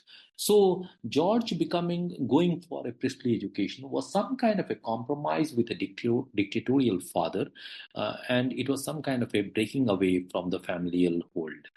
That is that. But to say that George went only because of the God, I think that would be a little far-fetched, seeing what really he did in the times that came. George returned from the seminary without becoming a priest because, according to him, he saw lots of discriminations and also some kind of a exclusionary principles that was applied in the seminary. So, which is a quite a common thing, which is quite all the seminaries do have a hierarchy, even when we say that the seminaries do not have hierarchy. There will be one hierarchy which will inevitably creep in. Will be a teacher and the seminarians. They will have a hierarchy. So I think George questioned those hierarchy, that he would not like to be, he had seen enough of the dictatorial ways of his own father, which he did not want to be replicated at the place where he was going to study priestly vocation. So, and that's why he revolted, he returned, and he became And somehow, slowly, the book details some of these things, how he was disillusioned with the idea of religious vocation. Um, Slowly, he meets people, and because that is the time when, in the 16, 17-year-old, when you are 18 when you're old, you are trying to experiment with a lot of ideas, and he did that. And one of the things that embodies in George is that he would take up things wholeheartedly, and he would be almost jumping with a blind passion into whatever he did. He would not think too much about, there will be no hesitancy. And he believed in the fact that the hesitation brings lack of progress. So there will be no hesitancy in doing things. So he joined Socialist Party. Before that, he had come into a group of people who were socialists for that matter. And in a way that the kind of issues they picked up the issues of injustice, they picked up the issues of inequality, they picked up the iniquitous distribution of wealth. So these are the issues which probably at that age we all get attracted to, and George got attracted to as well. So 14th of July 1949 is the time when he took some kind of a decision in him, and which was in fact a reflection upon his own past life, that those 18 years or 19 years of his life that he had seen at home, at church, at seminary, in society, and his own father's dictatorial ways, which in fact must have given him some kind of a strength to fight against injustice, which in fact reflects upon his politics all through his life and career. And now the further question, how the religion interacted with his political life, right? To reiterate a bit, he was angry. He expresses anger at Indira Gandhi government when they had accused them of laying off the Muslim workers during the Bangladesh Liberation War. At the same time, in 2002, he went and supports defense Narendra Modi in the 2002 Gujarat riots. So where do we see him? Because is it just opportunism what he's picking up, or how does he? This is a kind of a question which I have also explored, taking the example of Tipu Sultan and the experiences of Mangalorean Christians with him. That whether this really, 2002 speech that he delivers in the parliament, whether he really does it because he believes some kind of a different kind of a hegemony, which in fact he questions that kind of hegemony in what you said during the 1971 war, when he questions Indira Gandhi and says that she in fact ordered that Muslims should be removed from all the vital installations of the city of Mumbai. I think these are the these are the kind of a political. I would not say these are the compromises or some kind of opportunistic, steps. I would not say that. I would say that there's a trajectory of politics that is happening from 1950s to 2002. There is a trajectory. Politics is moving. It's not static. Things are moving. Society is moving. The one political party which was very strong in 1971 disappears completely in 2002, or may not have disappeared completely, but has weakened enough.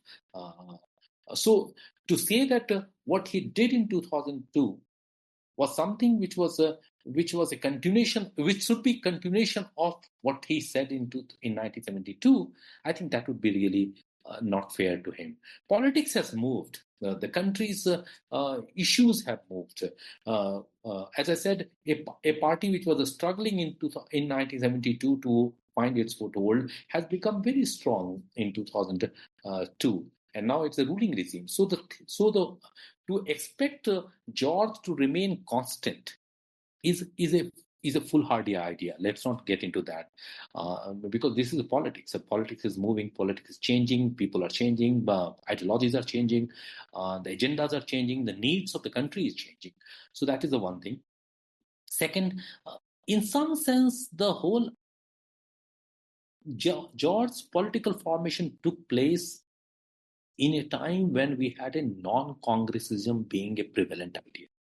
Now, when you have a non-congressism, which is an idea about replacing or displacing Congress, and opposition front should take over the regime or take over the ruling part.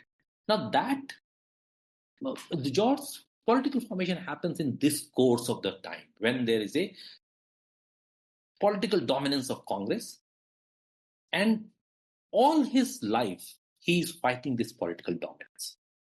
And from 1977 onward, there is a weakening of the Congress, which once again the Congress gains in 1980. Indira Gandhi herself becomes the prime minister.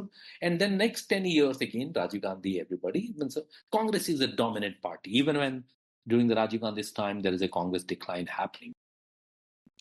Congress, therefore, thereafter, in fact, is in the sliding position. It is sliding. And it's losing one constituency after another constituency. And in some sense, socialists have also lost. But socialists have lost, but there is a one party which is gaining. That is the BJP or the Jansangh, which is gaining. So they are gaining in the strength. Congress is losing in the strength. And socialists are depleting. So depleting in the sense of their strength, their number, their cadre, they are shrinking. Now, Congress is on the slide. BJP is on the rise, and socialists are shrunk. They are now much like what we have the Communist Party of India, confined to few pockets. Now, how do you do this? Somebody who was very strong in 1950s, who had the ambition of replacing the Congress, displacing the Congress, and becoming themselves as a ruling party, in 2002 they are just individuals. They are only confined to certain pockets, having certain kind of a political, traction, but no political party. So in that scenario, a politician who remains constant is not growing at all. So he is making some kind of a political, I would not say political compromises, but he is negotiating with the context in which he is functioning. And that context is that in 1960s, under Lohia, the Jansangh and the socialists form a front against the Congress, and the Congress gets a dent in 1966 election, in 1967 election, when they lose lots of members of the parliament, and the opposition is ruling in many of the states of the country. So you have a scenario whereby Lohia is leading a front of the Jansangh, which is a progenitor of BJP, and socialists who are also gaining some strength because of Lohia's politics. So here is some kind of a companionship in opposition. So there is a comradeship in opposition against the Congress. Now, when you have that kind of a comradeship for a very long time, what will happen once the Congress is totally in deathbed, and this comradeship is now coming into the ruling arena? Will they break or will they not break? Somehow the politics of the 90s and politics of 2000 required that they should not part ways. That's why Nitish Kumar is little bit here and little bit there. You have Nitish Kumar in 2005 forging relationship with the BJP to fight the Bihar election, and still making George some kind of a fall guy, saying that George became very close to RSS. But he himself was a part of the regime that was under Vajpayee. He was a part of the regime. He was a cabinet minister. He was a railway minister. And so here is a man he is using. So he is responding to the context. He's trying to elongate his longevity in the politics. And that's what so I would not see Indian politics in the black and white. I would not see that something remains constant, must remain constant. I would not say that there should not be any flexibility in, not exactly, I don't even see this as a flexibility. I'm seeing that there are two persons who were in a close companionship against one another person, the third person, and there was a fight for 30, 40 years against the third person. And suddenly they can't, the two persons who fought against the third person, these two persons cannot just break away and say that now we are independent. No, they have come to some kind of a culmination point. They now have to not taking the fruits alone, but they have to now sustain that culmination point, and that's why George is doing that. He is giving, certainly he is saying many things to support his argument. He's saying that I went to the left, I went to the Communist Party, I went to this party and that party, nobody supported me, so I have to remain with the BJP. I have to forge some kind of relationship with the BJP. That is the one thing. Second, he says Lohia did it in 1960s, so I also did it in 1990s. Third, he says that where are the options? How can I go back to the Congress who insulted me, humiliated me, took away the country? And all through these 40 years, 50 years, we have accused Congress for not doing enough for the country. The politics of the Congress has been detrimental to the growth and development of this country. That is my politics. How can I just suddenly leave that and say that, okay, now I come together? Like the kind of thing that you would see what is happening in for instance, in Bengal. Mamta Didi is unable to forge relationship with the Communist Party despite knowing that there is a BJP resurgence happening in her own state. So, because they fought each other, the Mamta Didi fought her politics against the communists. How can they just come back and say that now I and communists become friends? No, they would not. Because they have fought against each other for so long. She has displaced Communist Party to become a ruling party. And now if the BJP is coming and the threat is common, will they come together? I don't think so. Or if they come together, one person has to lose. And that's what happened. The BJP gained at the cost of the socialists. Socialists lost. Now look at the Nitish Kumar's existence. It is so precarious. He's so helpless that he can neither go back to the socialist regimes like Lalu Prasad Yadav and other people call themselves as socialists, nor he can totally jettison or say that I don't want to be with the BJP, because the fight has been against Lalu Prasad Yadav for all through his life. How can he just suddenly say that, okay, now I and Lalu Prasad become very friend and we go against the BJP? Because the fight has happened against Lalu Prasad Yadav in company with the BJP. So the struggle brings some kind of a comradeship. Let's understand that. And that is what happened with George. George forged certain kind of a comradeship with the whatever you call right forces or whatever it is. I don't really like to call it left and right. But there was some kind of a comradeship which Atal Bihari Vajpayee and the BJP under him had with the George in fighting against the Congress regime. Suddenly the Congress has been weakened. How do you now respond? So what is the response of yours? So you respond either by breaking away from the BJP and go into the Congress regime. Will the Congress allow you to exist? No, it will not allow you to exist. When George died, nobody from the Congress wrote even an obituary for him. That is the kind of a hatred that both of them had for each other.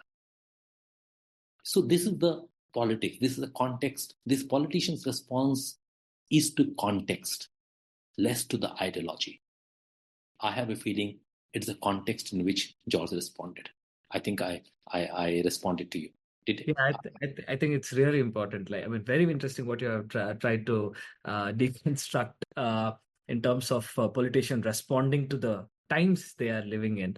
I mean, reflecting on the precariousness of Nitish Kumar, I recently read an Outlook column where it says Nitish Kumar would get up and ask Alexa, which side should I be on a particular day? But you have illustrated very well the George's association with the BJP. Now, I think I would like to reflect upon the Socialist Party, right? After he joined the Socialist Party. And I think in your work, you were especially the poetic best when you're describing socialism, the trajectory of a Socialist Party in India. And I would like to take a moment and quote one paragraph and ask the question. You write, I quote, "Now it can be said, safely perhaps, and with impeccable historical hindsight, that the fate of the political organization founded in 1934 and annihilated in 1977 was doomed at its very genesis. The ideological choices that it made, the political trajectory it took, the power games that it so ambitiously unfolded had just one end, and that was its end. And its flag carriers were also happy when it happened. So, what is the trajectory of Socialist Party in India? What is its genesis when it took foundation under Jayaprakash Narayan and it's annihilated in 1977? What are the compulsions it has gone through, and why it ended the way it ended? Yes, you see, the organizationally, Socialist Party was a party within the Congress. So organizational attachment is with the Congress. Ideologically, Socialist Party was a Marxian party. So ideologically, their affinity was with the Communist Party. So when they are organizationally bound to the Congress, but ideologically distanced from the Congress, because they don't see Congress as catering to the needs of peasants, workers, or the lower classes of the people of this country. So they are coming from the Marxian background, so they are very uncomfortable being in Congress because they see Congress as somebody which is a very conservative gathering. And Gandhi is one of they in fact, in the beginning, they accused Gandhi of being a leader of conservatives. So on the one hand, when they are organizationally bound with the Congress, they hate the Congress ideologically. And so there is some kind of a helplessness, or some kind of a what you call like a feeling of uncomfort, that you are in the Congress but you're not feeling very comfortable with its ideology because you consider Congress as a bastion of rights, or people who are very conservative, Sardar Patel being one of them. So, but ideologically you are very close to Communist Party of India, and so you want to make friendship with them because you think that they are the carriers of revolution which you want to bring in India. So here is some kind of a affinity with the ideology of Communist Party, and there is some kind of a organizational relationship that you have with the Congress. And this is the problem with the Socialist Party. They could neither define their organization nor define their ideology. Because slowly what happened, to make themselves distinct from the Communist Party, they started making certain kind of moves which took them away from the ideological umbrella that they had. And in order to make themselves distinct from the Congress and unable to capture the Congress, they wanted to capture the Congress and they want to replace the conservative leadership by themselves. Unable to do that, they started abusing Congress, and slowly they got out of the Congress. And in the 1950s, they thought that the 1951-52 election that happened, the first general election that happened, they were so confident because they put up almost the number of candidates they put up across the country in the Lok Sabha election was almost comparable to the Congress. So they thought that they could replace the Congress. But what really happened? Ultimately, they won just 10 seats out of 500 or something seats. So their reality got, the idea that they could replace Congress was abruptly busted. But they were very jealous of the Communist Party having some kind of a say in this region or that region. Even the Communist Party was very limited, but still they had a very strong presence in Kerala, they had a strong presence in Bengal, they had strong presence in Bihar for later phase, but they had a fertile ground for the growth of the Communist Party in the country. They had a very good trade union movement as well. And the socialists were strong in the trade union movement, but politically they were now becoming rudderless. They were out of the Congress, but they were ideologically nowhere. They did not want to pronounce their ideology in a way which would make them a carbon copy of the Communist Party. So they had to play a very, very, very tightrope walk.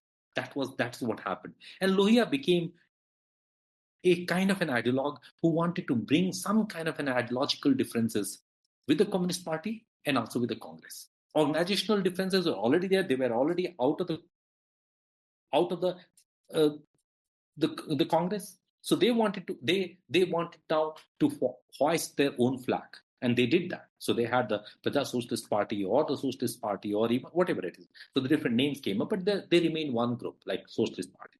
Let's say it Socialist Party as one group. So organizationally, they are already out of the Congress. So they have now got organizational liberation. So they are now having no connection with the Congress. But there were some people who still wanted to go back to the Congress because they thought that they are unable to acquire the power. So why would remain independent? Why don't join Congress back? And so they wanted to do that. Lohia was not somebody who was not in favor of it. So on the other hand, ideologically, they wanted to keep themselves away from the Communist Party's workers-oriented or what you call proletariat-oriented politics. They did not want themselves to be subsumed ideologically by the Communist Party. In order to do that, Lohia began the politics of caste. And he took up the caste in a way, big way. Not only the big way, he was in fact almost what you call the father of the Shudra revolution. Shudra revolution means that is the OBC revolution, or what we call the backward castes or backward classes. So he took up the caste question, and that's why you have many caste leaders coming up in the post-Lohia phase. We have Mulayam Singh talking about the caste, or Lalu Prasad Yadav later phase, or Kapuri Thakur in the earlier phase. We had also different castes, groups in the different parts of the country. So this need to distinguish themselves, and because the politics is all about distinctive color that you have. So you have in order to organizationally distinguish themselves, they broke away from the Congress, and in order to ideologically make themselves some kind of a distinctive institution or distinctive party, they transformed their worker-oriented party into the caste or OBC-oriented party. So whereas the Communist Party was only focusing on the economic issues, Lohia brought cultural issue into the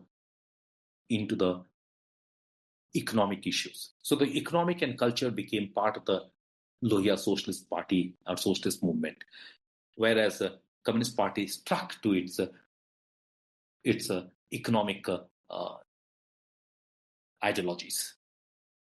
And this is slowly what happened, therefore, that the centrist parties like Congress, they were claiming, and that's why you would see the BJP in 1980 when they get formed, they do not talk about it. They talk about Gandhian socialism. So the Congress, on the one hand, not only organizationally it was growing in the sense that it was becoming more cult-oriented parties. So there was a cult of Jawaharlal Nehru or Indira Gandhi for that matter. So there was a cult-based organizational evolution of the Congress on the one hand. On the other hand, each of these strong leaders of the Congress, that is Jawaharlal Nehru as well as Indira Gandhi, they tried to hijack all the ideological nuances of the Socialist Party and made it their own. So for the first time in 1954-55, Nehru speaks about how the India's development has to be socialist. And what he says that a socialist pattern of society, that's what they want to establish. How Indira Gandhi in 1975, despite the fact of the national bank nationalization happening in 1971-72, or in 1969 and or 67-70 bank nationalization, the private purses being abolished, and all kind of thing that Indira Gandhi did in 1975, she ultimately gets opportunity to put socialism, the word socialism, in the constitution, the preamble of the constitution. So the agenda that the socialists had was hijacked or was taken away by Nehru and Indira Gandhi. Slowly they decimated ideologically the distinctiveness that socialists wanted to form, or wanted to establish. Organizationally, they were already out of the Congress. Organizationally, they refused to grow. They did not grow. Because if you see the socialism has grown only at 2 or 3 places.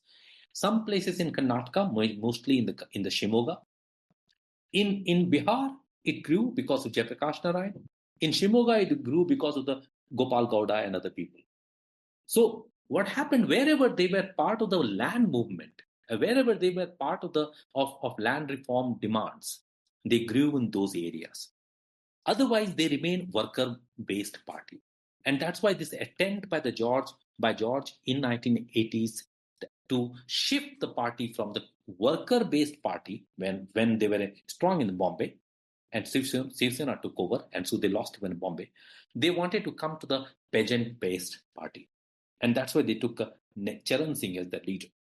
So what happened slowly, that socialists lost in all the fronts. And this happened with in the course of the time when Jayaprakash Narayan himself was the leader. In some way, he was associated, if not leader.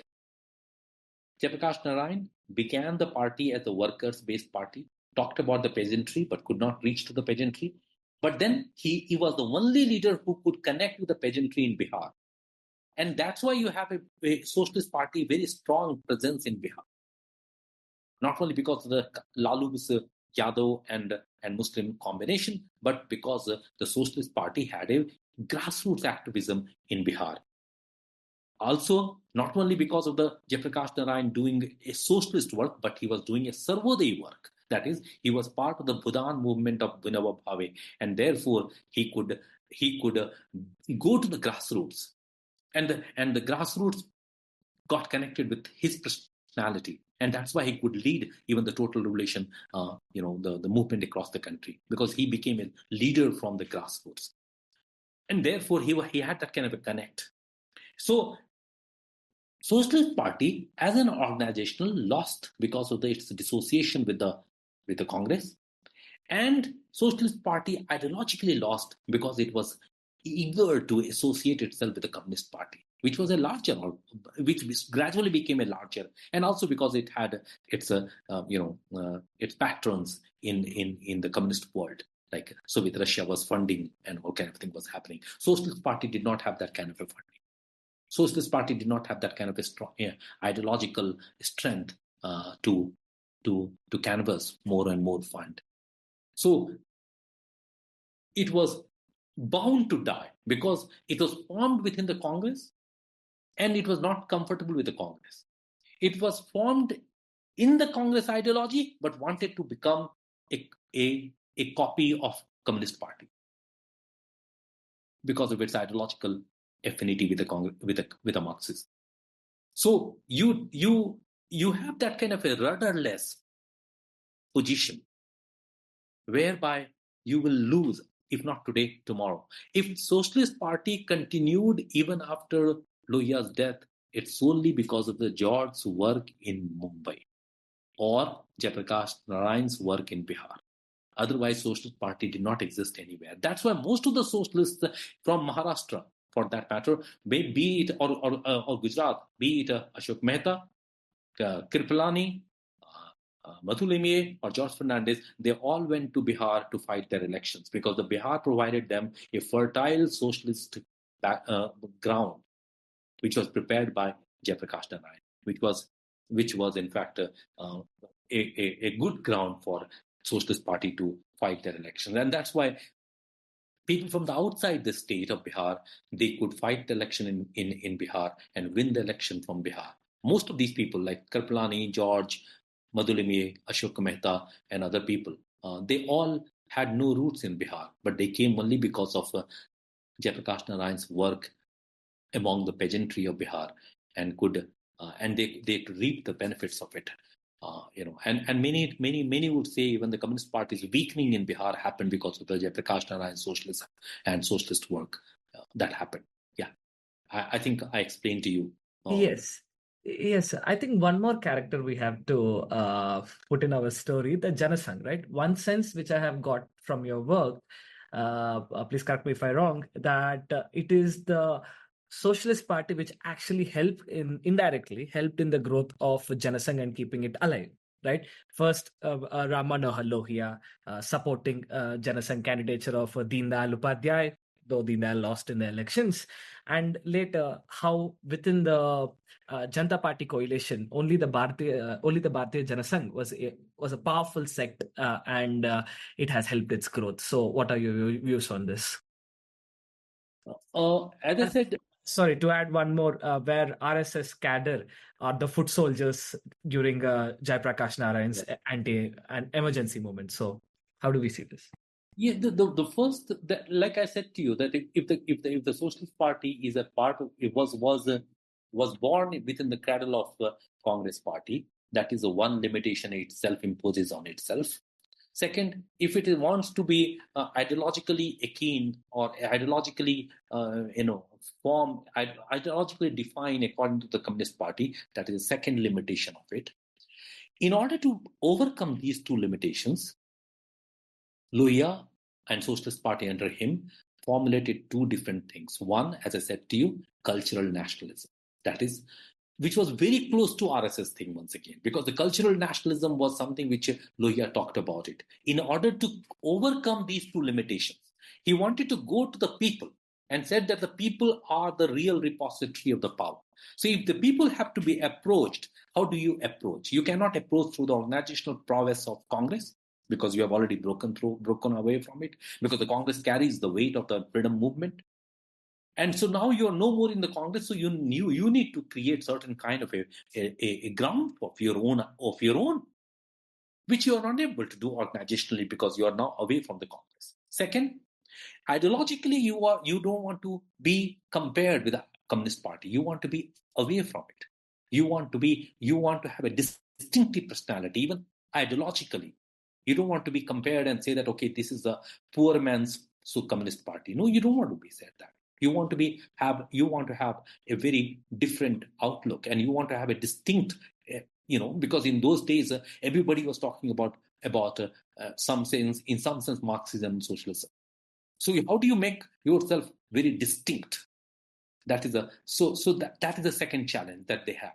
In order to meet these two challenges, that is to grow organizationally and grow ideologically in a very distinct way, they formulated what we call cultural nationalism. What was the cultural nationalism? And territorial nationalism. They thought about territorial nationalism as well.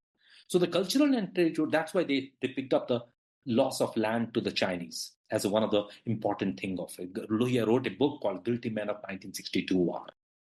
So very important, because they took up the issue of India losing land in Kutch. They took up the issue of this transfer of land into Sri Lanka. So these kind of issues they picked up, and George and Lohia were very much involved with this. George, in fact, for the first time in 1967, even before he became, after he became the member of the parliament in 1967, he spent almost a year in Kutch fighting against this transfer of Kutch land to Pakistan. I think it is the police beatings he got there that led to his Alzheimer's later. That happened in Delhi, but yes, but there was he spent a lot of time in the jail in 1967-68. So the cultural nationalism that Lohia talked about was to have a distinct ideological and organizational push he wanted to give to himself, to give to his party. And cultural nationalism took two forms. One, it took about cultural nationalism in the sense that it took, like he wrote beautiful essays on different aspects of Hindu pantheon. Like he talked about Shiva, Krishna, and Ram. What are the three different characters of Hindu mythology? And these three different characters have different and how they define India. So fantastic essays, fantastic writings of cultural nationalism that you will see in Lohia's writing. That is the one thing, and that's why they took up also the territorial nationalism, which in fact RSS and the Janasangh was also taking up. So there was some kind of and you remember by up to 1960-67 the Janasangh is not that strong. In fact, the socialists are more stronger than in 1952 election, Janasangh got just 1 or 2 seats, or in fact 0 seats, and the socialists got 18 seats. So 10 plus another 8 from somewhere else. So they got 18. So the socialists were a much more stronger party in 1950s and 60s. And Johnson was nowhere there. And that's why there is a very important rejoinder by Lohia, where he says that why is Mr. Nehru talking about the threat of Johnson to the Muslims? Because Johnson doesn't exist. He's not there. He is not. It is not there. It is not at all there. So why there he is talking? So he formulates a theory. He says that more and more, Mr. Nehru talks about the Hindu nationalism coming up, about the Hindu Rashtra. More and more Muslims will be going to the Congress camp. And that is the idea that on which Nehru is working. That's what Lohia's point of view is all about. Lohia says that Jain Sangh is not there. Why he is creating this fear mongering among the Muslims? Because he wants Muslims to come to Congress and not to the Socialist Party. And so there is some kind of a affinity he starts having with the Jan Sangh, thinking that Jan Sangh is a weaker party in this bonding. But in 1967, after all this non-Congressism, about all this idea about fighting Congress together, about all this, fighting, trying to fight Congress and displacing it, who gains it? The gains are more with the Jan Sangh and less with the Socialist Party. But again, I would not say that it is less in the sense that it is less, but it happened. But Johnson gained it. Slowly it gained it. So it was gaining.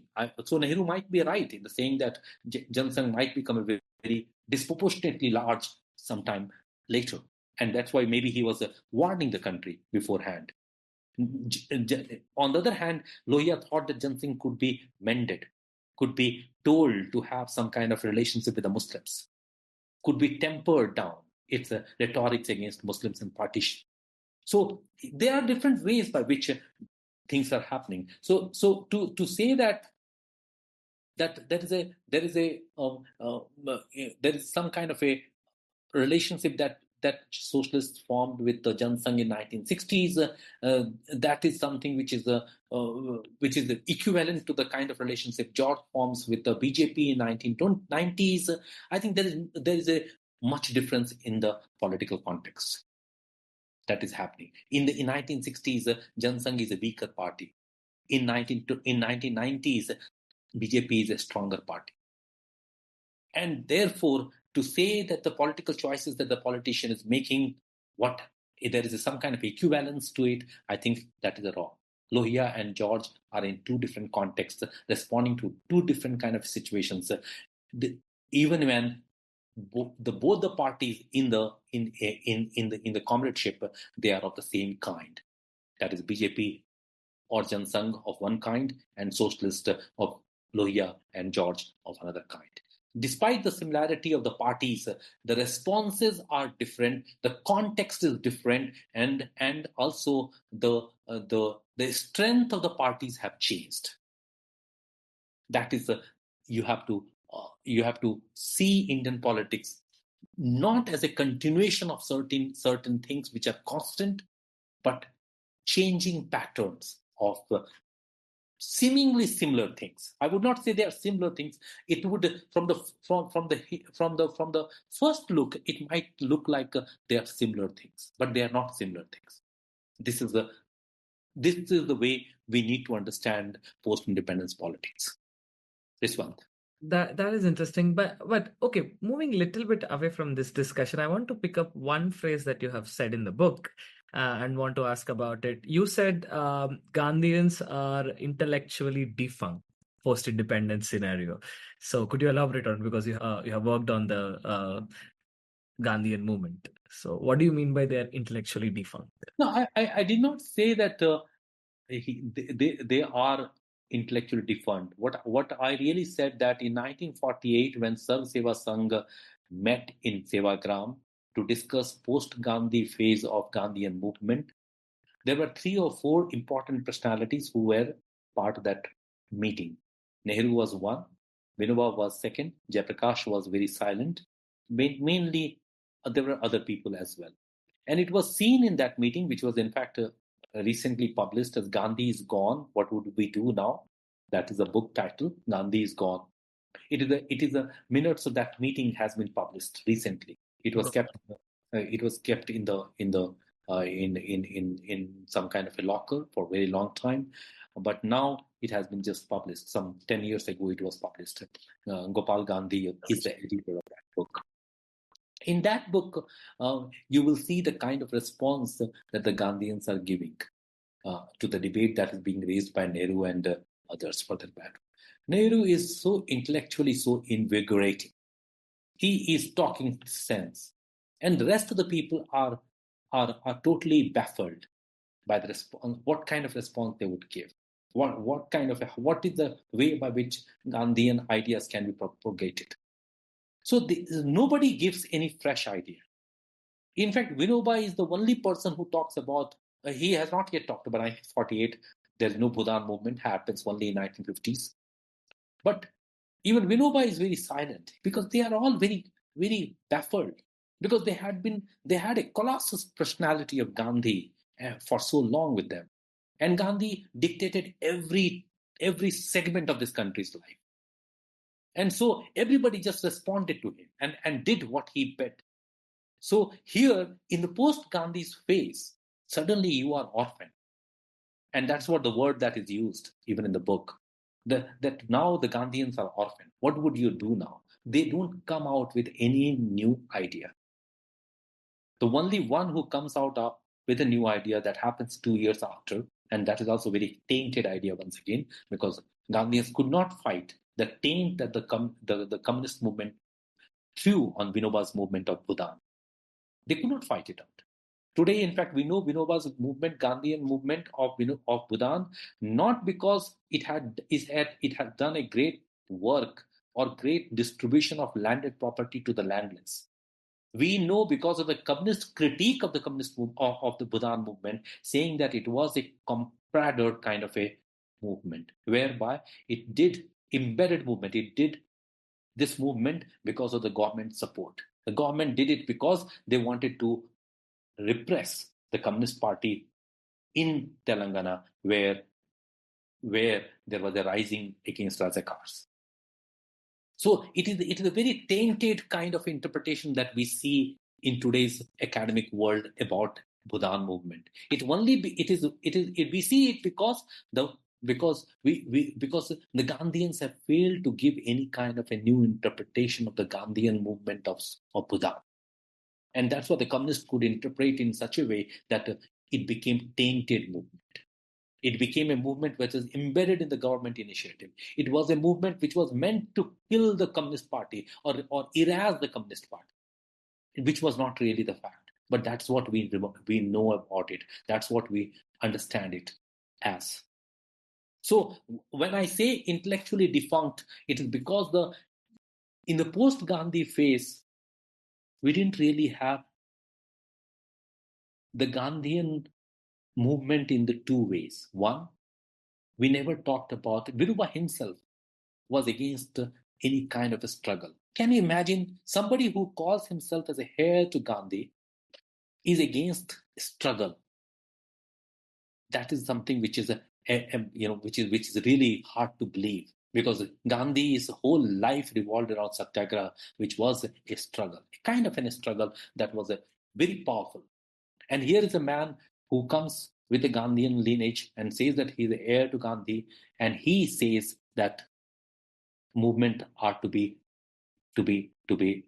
jettisoned, to be not carried through, only because he's a part of the Nehru's New India.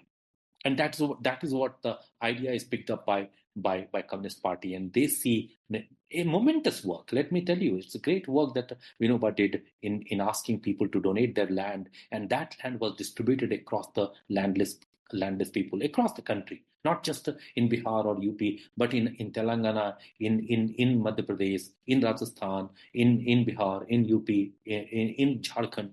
You have this, but this whole credit has been robbed off, because the movement is seen as a tainted movement, as a movement which is complicit with the governmental intention of erasing the Communist Party. So this is what I'm saying. Intellectually, invigorating movement is not there in the post-Gandhi phase among the Gandhians. Oh, that's very interesting. I mean, this is the first time I'm hearing about how we remember Bodhan movement because of its how it's being critiqued by the communists. That's interesting. I think now I want to move to the second facet of George's life, which is the trade unionism, right? And conducting successful strikes, first with the Municipal Mazdoor Union in 1958. Now, my question: how did George Fernandes refashioned the trade union movement in India, and what was his significance in the trade union movement? George took up, he was certainly, you would say that he was also in the public sector worker movement, that he was in the railway strike.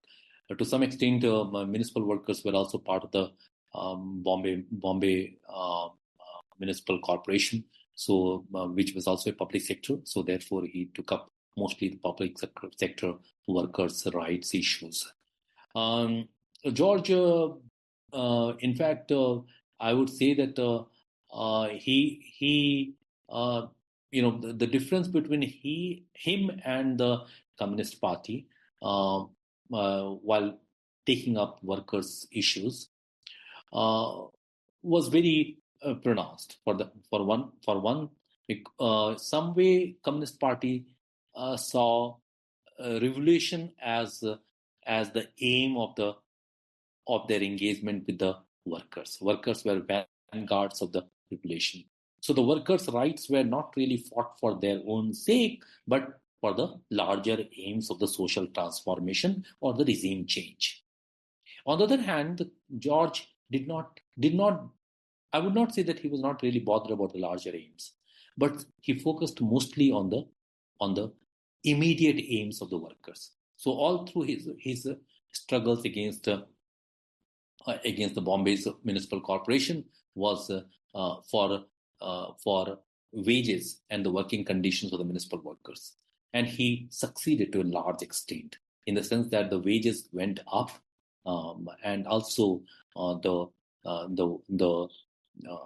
working conditions also improved in Bombay of the municipal workers. They got housing rights. They got changing rooms in their locality, like a sweeper who is working on the road or cleaning the common latrines or the public latrines.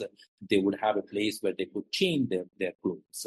So these are, or they had housing rights. They were given some kind of a housing and with a different kind of a conditions, very interesting conditions in which the housings were given to these people.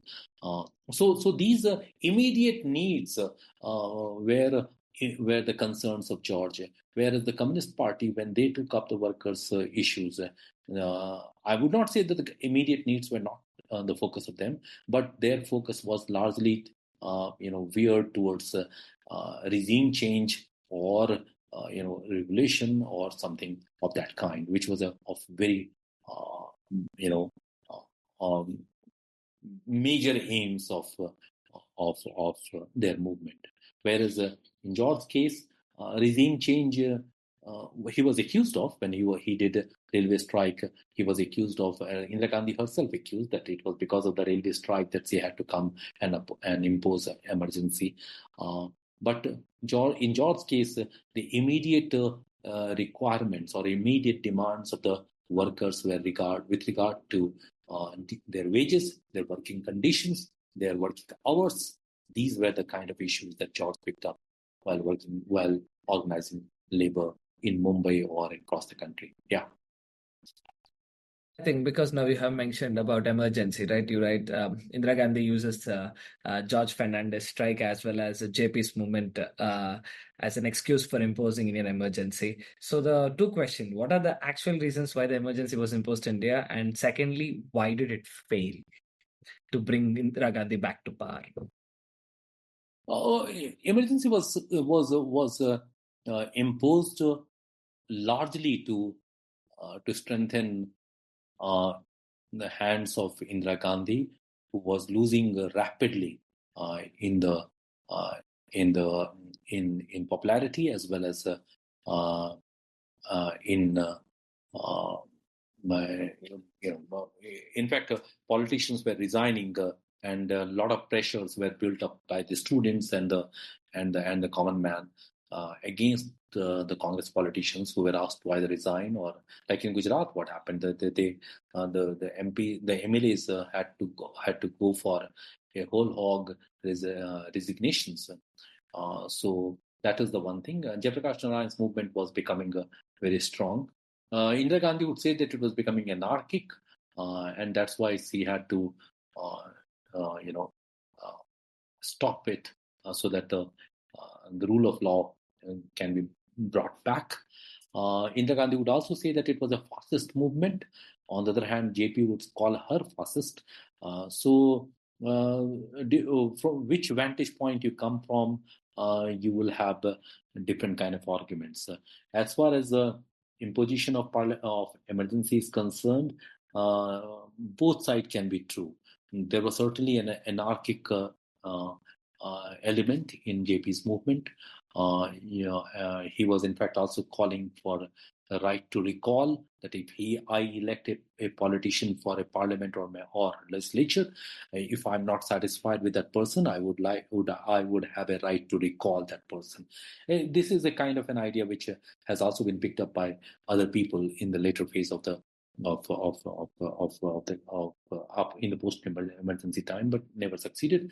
But somehow you have to also give some kind of a sanctity to the elected bodies, and there is always a mid-term recall, whether it's a feasible idea or not feasible idea, that needs to be evaluated and judged.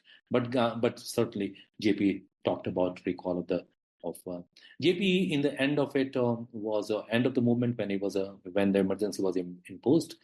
In fact, had started calling the police and army to not obey the government, which was again anarchic, which was Indira Gandhi's main point, that I had to impose emergency only because the JP was calling army and police not to obey the government's decree, which is once again depends on, because the police and the army became very loyal subject to Indira Gandhi after the emergency was imposed, because he could carry on with the state thing.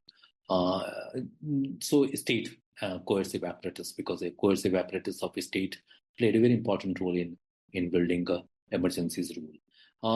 That is the reasoning behind imposition of emergency. Why it failed? It failed because George says that it failed because it was having no paratroopers of party. Didn't have, Indira Gandhi did not have paratroopers of her own. The Congress youth wing, which was under Sanjay Gandhi, was strong but not very strong in that sense. And second important thing was emergency. The short time that it had started really intervening very deeply, and that is the time when the Indian state starts really deepening its fangs in the Indian society. You have not only the libidos being controlled by Nasbandi and all those things that happens, but there was a forced sterilization thing that was started. People were forced to bring in, and then there were incentives given, which created a lot of other issues, because there were a lot of people who were not needed to be sterilized. They were also being sterilized because there were a lot of financial incentives coming in. So those kind of the moment, and the third thing why it failed and why Indira Gandhi could not really come back to the power, that what democracy does is to maintain the channels of communication robust. In the democracy, a robust channel of communication exists and continues to exist. Despite all the kind of things that we see around, people might say that India is not a democracy and everything, And despite what we see as a Godi media and all the kind of a thing that we keep hearing, there is a robust communication channel that exists either in the form of digital medium or TV or print, whatever it is. But there is always that kind. What the emergency did was to snap that communication channel. So the ruling regime or the rulers did not know for a very long time whether their the measures that they have taken, whether that has a positive or negative impact. And people also did not really come to know whether these measures are really useful or useless. So there was no communication, to and fro communication, which is important for democracy, did not happen during the emergency. And this was some kind of undoing of emergency. Many people did like, a lot of middle class people did like the rules of law and what we call the train running on the time, which in fact George said it is too costly a price to pay for trains to run on the time, because kind of thing that you will read in the book, which in fact Indira Gandhi claims and George and other people in fact declaims. So you can say that emergency failed, but emergency also failed, or maybe it failed because of the kind of propaganda that in some sense the opposition could bring about. Certainly, there was a arrest of all the opposition leaders created a situation by which people certainly thought that this is not good, in the sense that all the and BJP certainly had a kind of an aura which was larger than a political person's life, person's aura. So JP could bring together a lot of disparate elements like Morarji Desai and Jagjivan Ram and Charan Singh, all these three people who had a lot of ambitions, wanted to be prime ministers by themselves. So these people were brought together and these disparate elements came together, had their own vote banks. They could win the election, and Indira Gandhi lost credibility, not in a big way, but because she bounced back quite quickly. Not only because the Janata Party started collapsing, but Indira Gandhi retained her stance as well as stature. And she was beginning to be seen as a strong leader who can not only manage to rule the country, but can also maintain the unity and integrity of the country, which was the main claim of Indira Gandhi, that is under the threat, because the opposition is too desperate to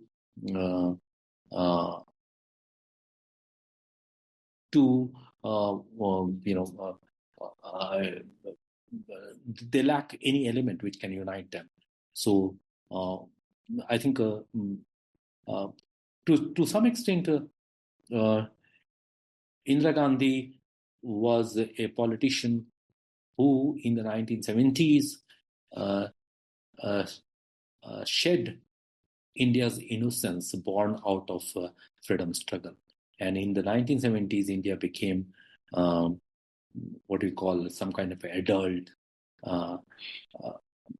in some way, because Indira Gandhi's emergency was also an attempt to see Indians as infantile people who are anarchists because they cannot bear to have a discipline. And that's why the main slogan was of emergency was "Discipline makes the country great."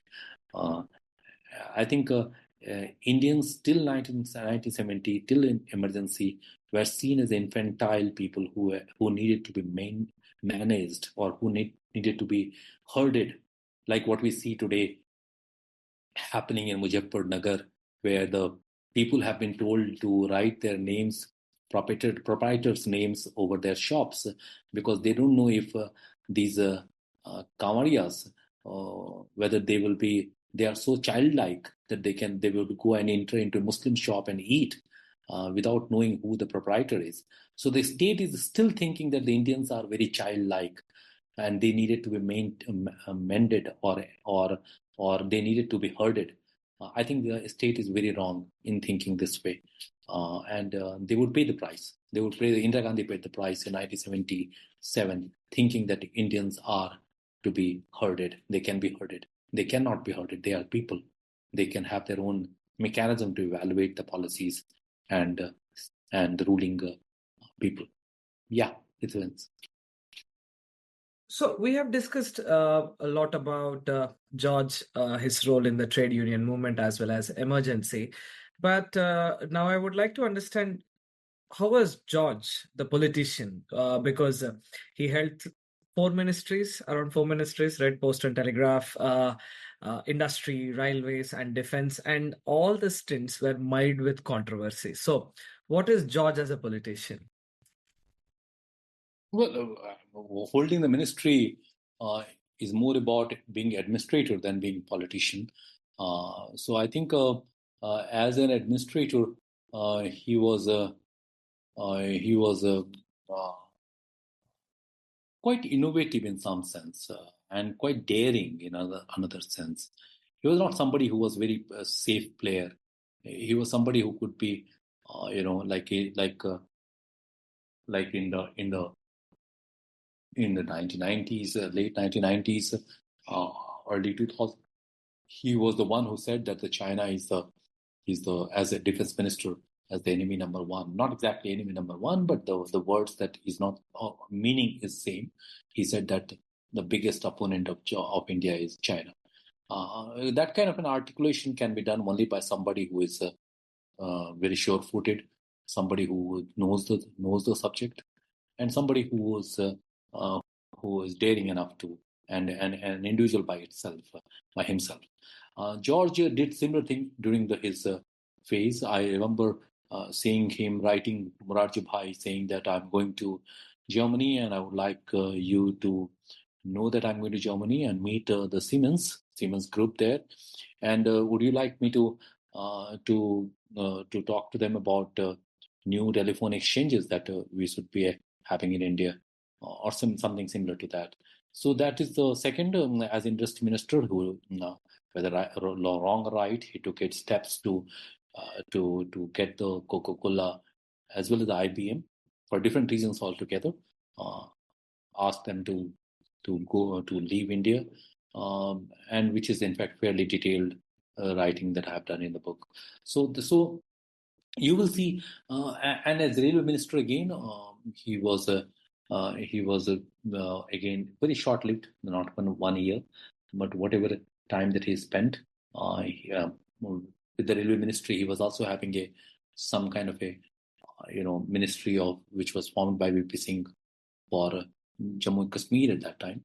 So he was also looking after that, and a lot of daring thing that he did. So what I saw George as somebody who could be a man for himself and by himself, and do some daring things, which a lot of ministers would not do it without PMO's clearances. We see that today happening. It's a very centralized government. We see. So that doesn't mean that the Indira Gandhi's government was less centralized. Certainly, and in between, whichever the government came, they were still less centralized. No, all the prime ministers had the tendency to do some centralization. Certainly, the opposition politicians like Morarji Bhai or VP Singh or even Atal Bihari Vajpayee had less tendency towards centralization, but they certainly had their own PMO. They had their own centralization tendencies. It might be less than what we see today under Modi, or what we saw under Indira Gandhi or Jawaharlal Nehru, for that matter. And it's quite a misnomer, or quite a misconceived notion, thinking that Jawaharlal Nehru's cabinet was any less centralized. It was not like that.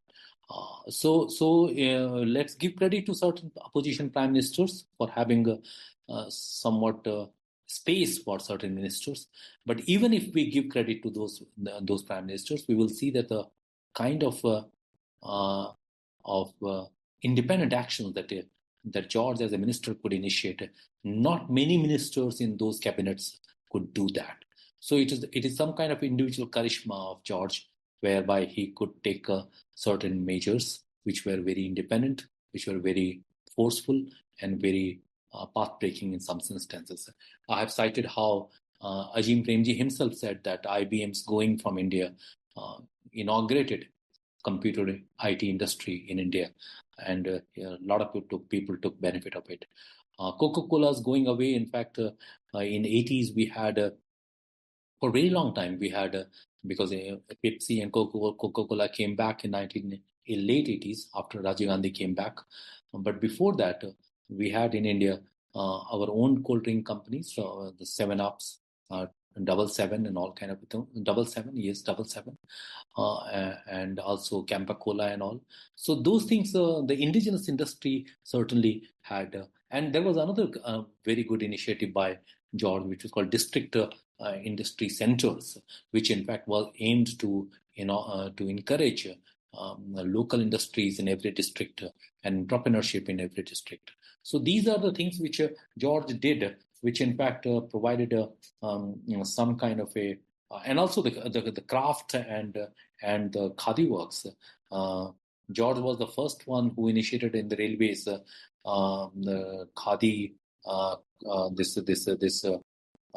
the cooler chais to be sold, the chais to be sold in the coolers, and so those kind of initiatives which encourage local entrepreneurship and also the small and medium scale industries. I think this was a contribution. Of course, he was not for a very long time in any ministry. In defense ministry, for instance, he was there, and I don't know how many ministers have really gone to Siachen so many times, which George did, and which in fact was very well recounted. In fact, there's one story that I did not mention it in my book, was about George distributing cakes every Christmas among the frontier soldiers. So that is and these cakes came from Bangalore. The Kosi is a big cake company there, and this plum cake they packed it, and George organized money for that. And George himself went to the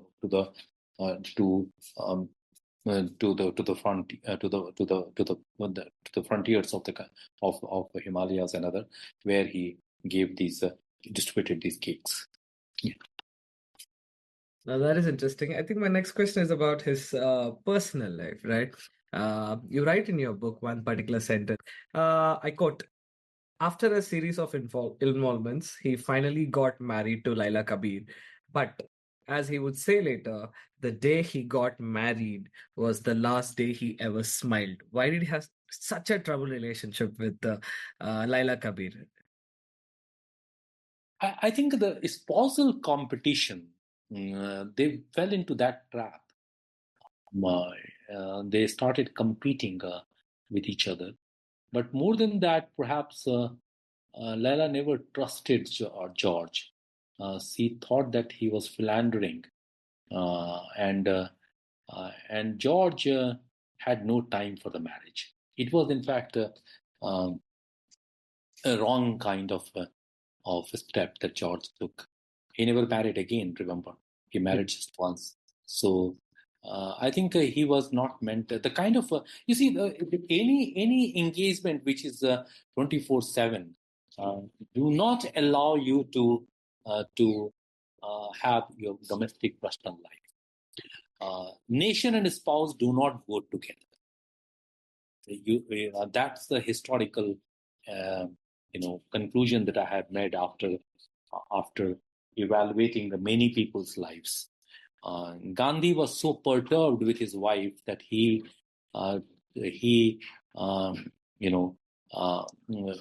whole domestic sphere of Gandhi he took up and transformed the domestic sphere into public sphere. All his life, all his active life, he lived in the ashrams, whether in South Africa or in India, whether he did it the Phoenix in South Africa or Tolstoy ashram in South Africa, or Satyagraha in Sabarmati, or Vardha. All these ashrams were meant to get away from the domestic sphere without divorcing his wife.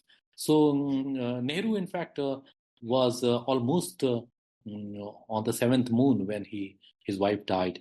It's very sad to say like this, but let me tell you this: that when his wife died, he went on a European tour in a way that was means when she was dying, almost she was dying, and he was touring across Europe.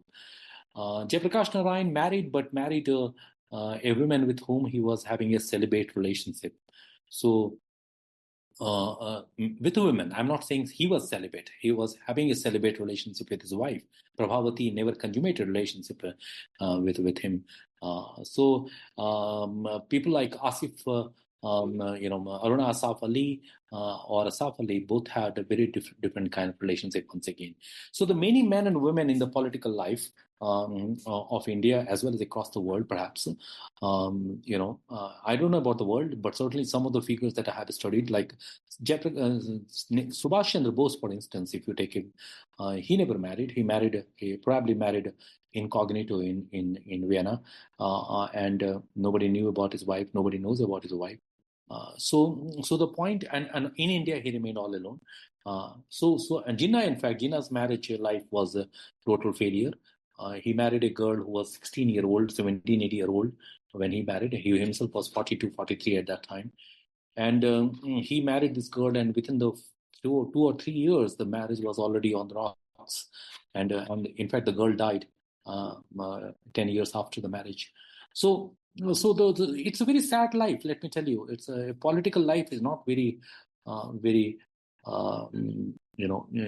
conducive for a domestic bliss. George, I would not say that he was not meant for the family. He loved his son a lot. In fact, there is a lot of, but he also knew that his wife was. And this is very strange because Laila Kabir was not somebody who was coming from non-political family. She came from a political family. Her father, Humayun Kabir, was somebody who was in Nehru's cabinet, who was in Indira's cabinet, who fought against Indira to make first party against Indira, and he was a great literary figure himself. His book, River, Man and River, is a very beautiful book on Bangladeshi river people. To say that she was somebody who was innocent of political life would be really wrong. Her mother was very much engaged politically. She was a social worker. So to say Laila was somebody who was unaware or so innocent of the political life that she found a politician when she married him and she found life unbearable with him, I think that would be really wrong. So there was some kind of a spousal competition that they came into it, which was reflected later. But even in the beginning, in fact, some of the letters that I have quoted in the book, you will see that that reflection is there, that where she's a little bit control freak in some sense. She was trying to micromanage his life, and micromanaging a politician's life is so futile, so not given. So I think, and I'm not talking in the sense that only male politicians undergo female control. No, even the female politicians undergo male control. So this is something which is to do with the vocation that you choose, not with a man or women. So George was unlucky that he was a man in the politics and he was having a wife who was not prepared to give him the kind of a space that a politician required. Maybe he was philandering. Maybe he was not giving time enough to his wife. Maybe he was too much into the politics and too ambitious for a domestic bliss. Maybe he did a wrong step and wrong choice in marrying Laila Kabir. It was too quick a marriage. They just met and they married, and so I think he was already in relationship with the other women at the time when he married. And also he had relationships with other women after the marriage. So I'm not going to absolve anybody. I'm not saying that this is, but reading George's life has been, I can also conclude from that is this, that political life or any creative life, any creative engagement is very tough engagement for an individual. You crave for softer things in the life. Sometimes George is not exactly that kind of a die-hard politician that we see today in some of the OTT platform series like Mirzapur and other places. We see that kind of a die-hard politicians. But George is not that kind of die-hard politician. He's an intellectual politician as well. Let me tell you, very well read, very well reflecting person, somebody who is editing newspapers and journals, somebody who is reading a lot, somebody who's responding across the country to people whom whether he knows or doesn't know.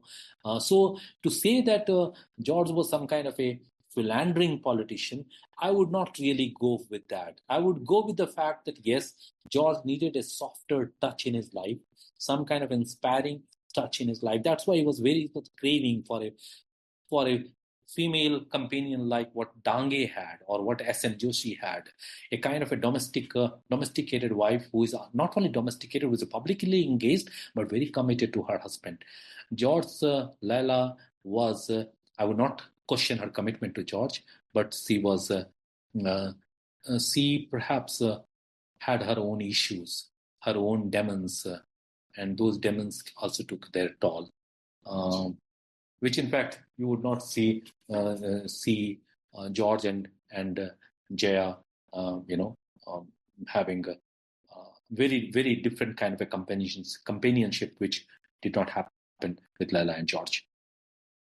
So you also at some point mentioned in your book that the Laila wanted a wife for herself.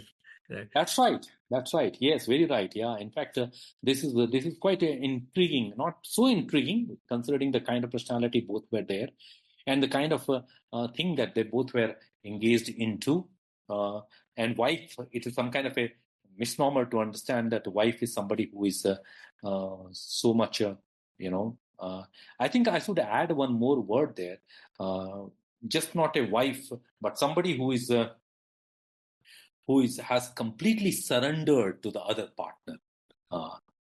We assume that the wives often surrender to their husbands, but that may not be often be the case. In case of Laila, she understood that the wife needs to surrender, but she would not surrender. She needed somebody, another person who would surrender to her.